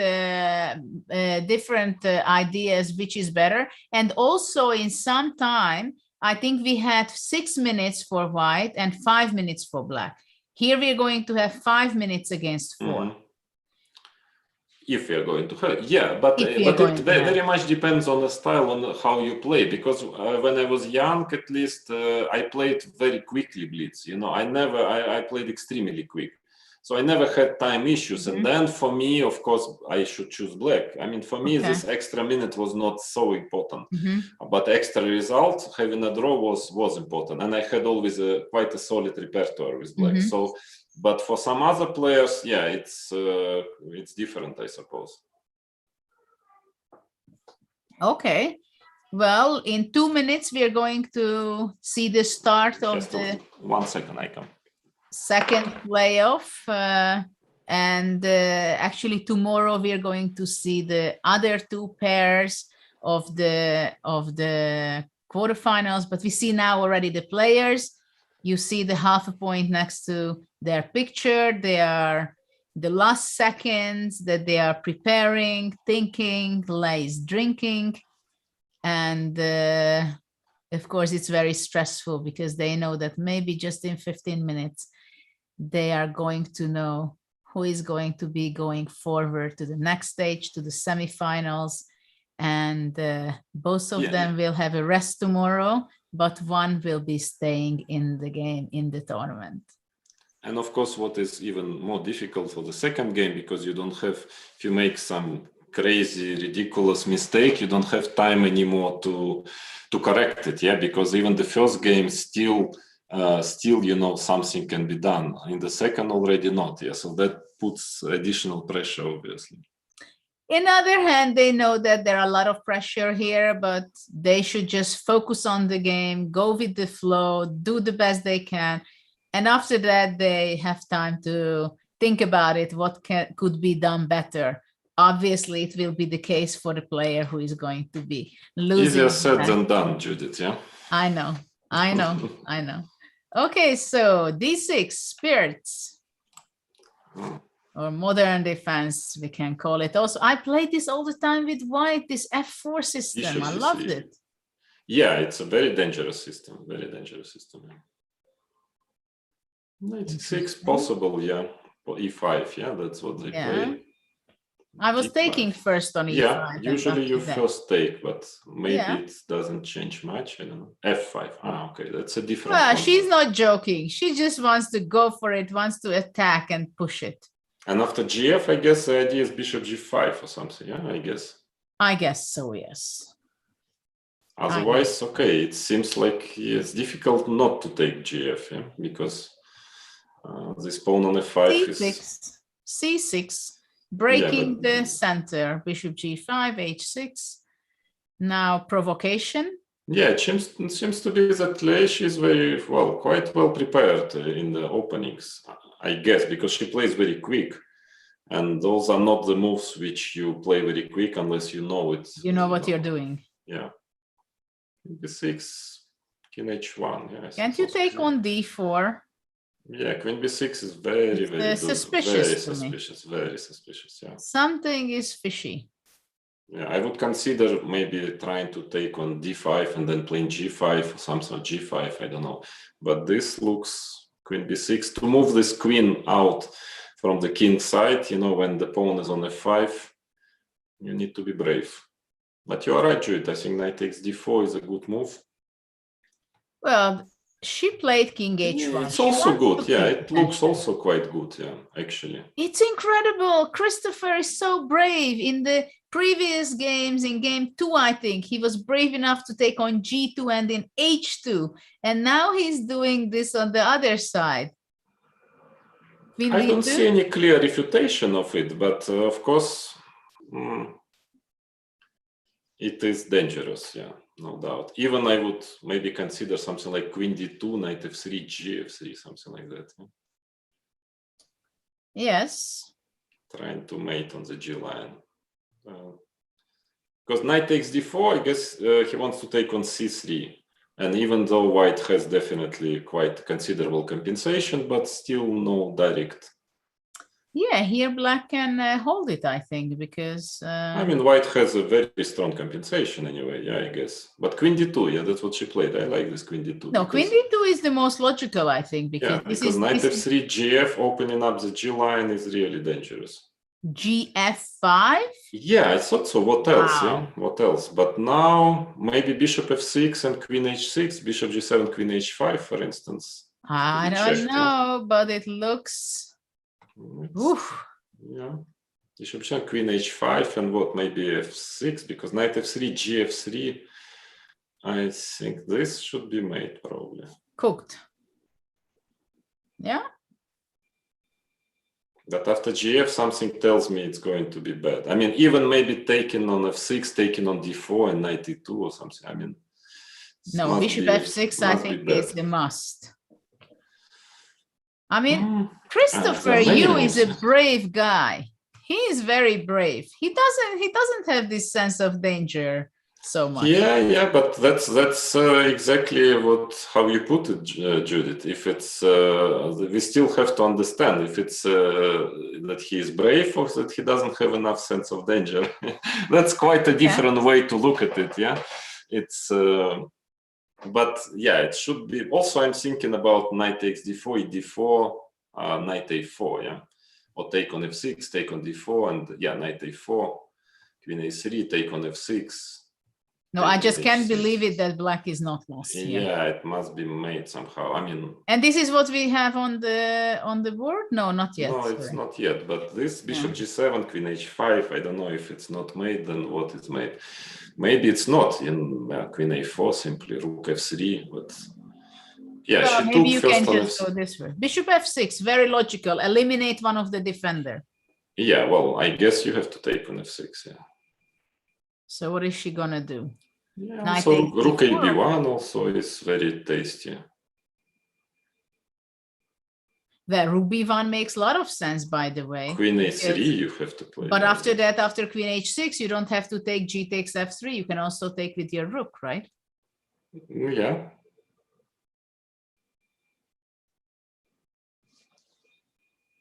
Well, I wouldn't bet on Christopher yet.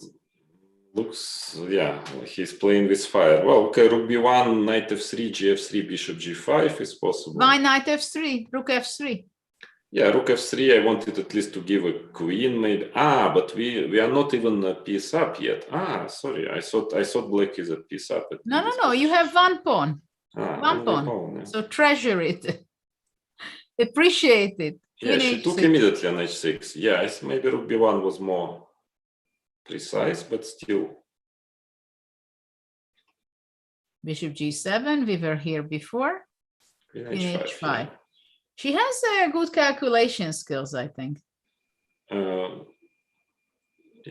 I mean, yes, of course, yeah. But it's not easy in blitz game. You're nervous, and there are so many options. Yeah, it's not actually easy. She went down in time 1:34, so she must know what she's doing. Because if there will be any surprises to her, then she can be in huge trouble. Well, there are not so many. The only surprise might be that it's for some reason it's not made, even if it's looking like made. But frankly, it looks like okay. Black can try to play f6 just to avoid a direct mate, but then knight f3. Yeah, but then gf, I don't really see how he's going to avoid. Getting more and more dangerous for black. Because I don't even know what to do with black. Well, he can try f6, let's say. Yeah, but then even dc bishop c4 comes. Yeah, bishop set from that side maybe. But then queen c3 you have. Yeah. Yeah. So then f6. Yeah, but that's pretty bad. I mean, rook g1, rook f7, I guess. Yeah, and then simply knight e2 or something. Even if I don't want to calculate variations.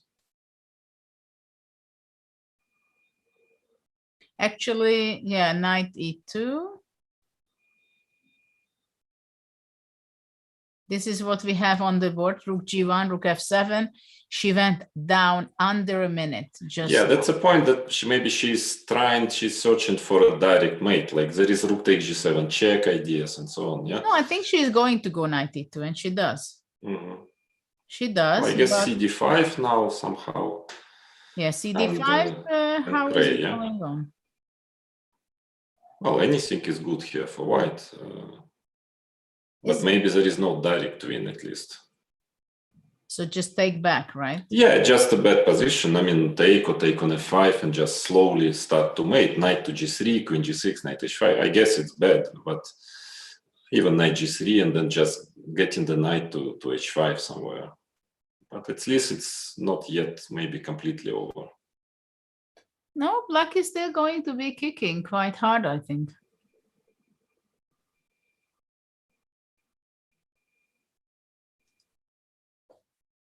I mean, after cd5, it's still not that simple.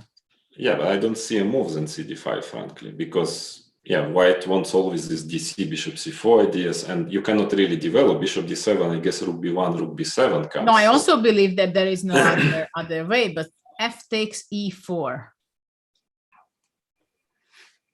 F That, takes d4. This is and not with bishop. but that's also good enough because now just knight g3, rook f1. You know, it's just Or rook f1 immediately. Maybe? yeah, it looks like over. Yeah, must be made sooner than later. Yeah, but you know how it is. You have to make your few good moves. Yeah, yeah. Knight g3 is logical. Now she is playing very, very well. I mean, very logical. Now white also wants to take on d5. Yeah. Still, black, of course, can fight with the king on f8, and I mean, for a short while, but... Well, the thing is, she has 28 seconds. Bishop e6, maybe just to confuse a bit, yeah. Rook f1.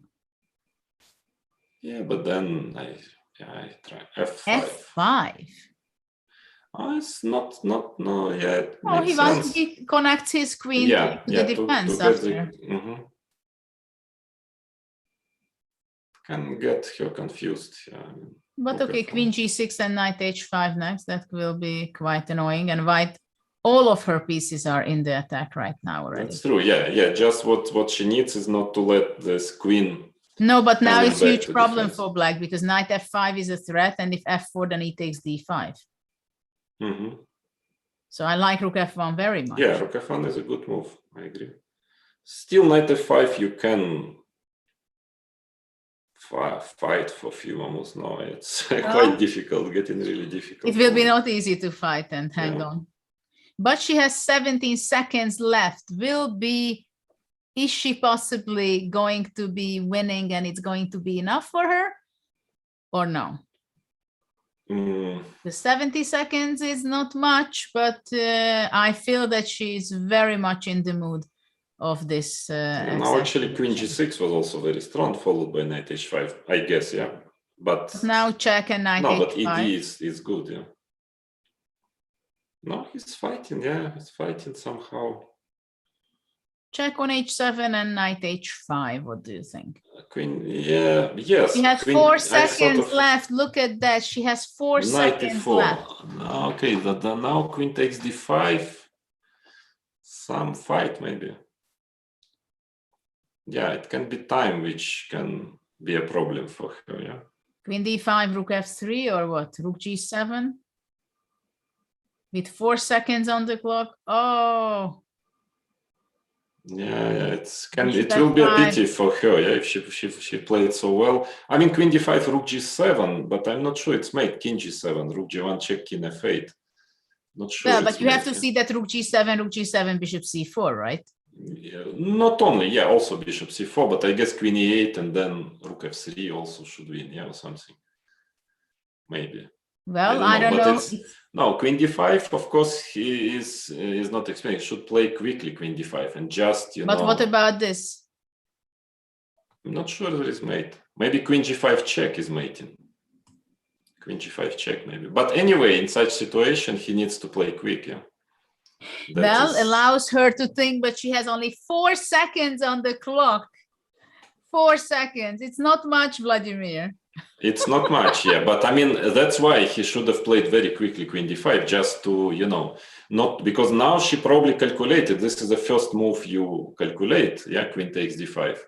So it's just a practical decision. Probably he has to make bishop f5, no? Yeah, I thought bishop f5 there was something. Bishop f5 is played, rook g7. Rook g7, queen f5, but still, oh, well, 7 seconds on her clock. No, but that is easily winning. I mean, well, c4, queen f7, knight f6, king f8. I'm not sure. Stands bishop e4, bishop d5. She has to go. c5. It's very, yeah, not bad. I mean, 7 seconds. Not quite sure about it, but yeah, it's quite an exciting game. Yeah, very imaginative from her side. cd4. 5 seconds against 5 seconds. 3 seconds for her. Yeah. Oh. Bishop b3. Oh, bishop b3. Oh, that was a mistake. Queen g6.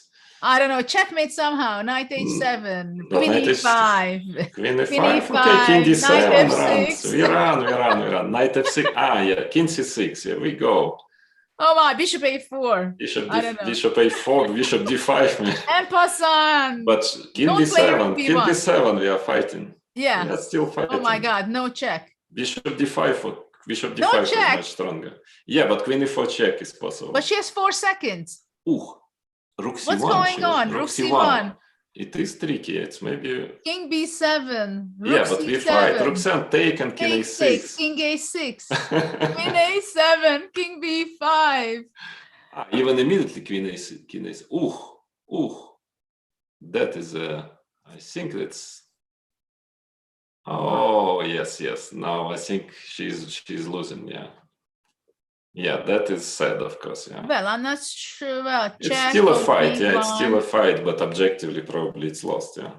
Well, who cares about objectivity in this game?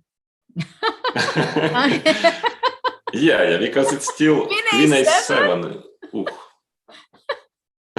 What a decision King to make d6, king d6 still not clear queen how to. f6 or just go away with the knight. Queen f6 and then the queen endgame, starts. Yeah, which is not much fun for white. Yeah, that is lost, of course. Yeah. Oh, if she's not saving this. Oh.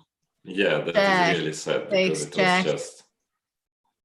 Yeah, but now queen d5 is not winning. Take king f4, queen c4, yeah. E4. No, but h4 now. d3. No, d3. King f4, king c4, h4, d3. You're not in time, yeah. To get the. Oh. Yeah. Well, that is. What a sad story for white. I mean, she made such a beautiful attack. No, of course it was. Yeah, that is really sad because, of course, it was just mate. Yeah, she was just mating. Well, this is exactly a great example how time can affect the outcome of the game. No matter how much winning you are, it can simply be not enough because it was for so many moves that she had to be catching up with herself. 3 seconds, 4 seconds, and her brain was working so well. So. And when it was already mate, but it was not mate. Yeah, no, it's sad because she played extremely well in general this match and this particular game very well. It just that she just needed bishop d5 check instead of bishop a4, for instance, and it's over. Yeah, it's just gone because bishop was protecting the g2 square, and then there is zero chance. Even with 4 seconds, she would definitely win. So it was simply bad luck for her. And I feel pity, but also impressed with her play. I mean, it was really good performance. Yeah, we see her on the screen also. She's upset. Well, she has all the right to do so because she played so excellently this game. But we are going to be having the winner here in our studio asking his impressions of the first match. So what we are going to have tomorrow, that Yu is going to be playing with the winner of Liang Avander against Abdusattorov, and Pragnananda won the other match of today, plays against the winner of Keimer against Mendonça. So, well, actually, I think we have some technical problems. So you cannot join us in our studio, but still. Yeah, maybe also after such a emotional tiebreak, it's better to leave him to rest. Yeah, in any case, a little bit, because I guess a lot of nerves. Yeah, it's not easy. Well, anyway, I think we want to congratulate him for his great fighting spirit. He had a very difficult game in the last game, which was the 6th game of today for him. In the last just a few hours, they were battling it out all the games with Lei. It was a very interesting match, extremely tight match. But of course, we have to have a winner in every match because we move on. And tomorrow we are going to be having the other pairs playing between Avander against Abdusattorov and Keimer against Mendonça. So thank you very much, Vladimir. Maybe you can tell us the final thoughts of yours, what you had been experiencing here today in the last few hours? Well, I don't know about all of you, all of spectators. I enjoyed it. I think it was very exciting, and tomorrow also very interesting matches are coming. So I think we started at the same time. It was a very good first day, I believe, especially, of course, this match and this tiebreak, the last tiebreak game was incredibly emotional. Even for us, for commentators, I can imagine for how much emotions had the players. So it was a pleasure, as always, with Judit to comment together with Judit, and I invite everyone. You see that it's extremely exciting, this event. Everybody is motivated, and I invite everyone to join us tomorrow, and then another 2 days. At the end of it, we will know who is going to take it all, so to say, take the first prize, which is $12,500, and what is even more important, the chance to play the next season in the whole tour. So a lot of players who are playing well, who are very seriously challenging. Today we had Pragdananda, extremely convincing. I mean, playing a very high level chess, but I'm sure he will not be the only one who will be challenging the winner in this tournament. Well, for our viewers, thank you very much for being with us at the Julius Baer Challengers Chess Tour Finals. This was day 1. Tomorrow we continue with day 2 with the other 2 quarterfinals. And then on Saturday, we're going to be seeing the semifinals. So we are excited, and join us tomorrow at 4 p.m. CEST time. And we'll be here waiting for you.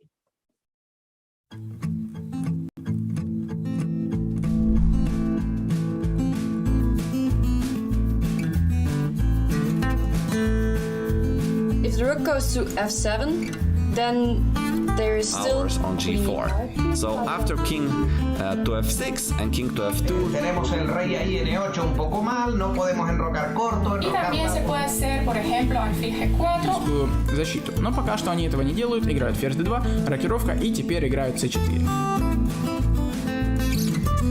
Thank you so much for the lessons. Gracias por las clases. Gracias por las clases.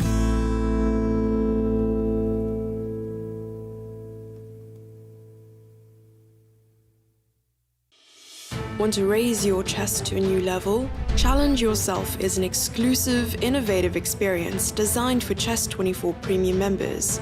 Train like a champ with a unique set of lessons prepared by the coaches of the challengers. Boris Girlfriend and Co. will help you improve your chess. Play a champ. Play a grandmaster each day in Banter Blitz. Take advantage of this incredible opportunity from June 10th. Go premium and challenge yourself.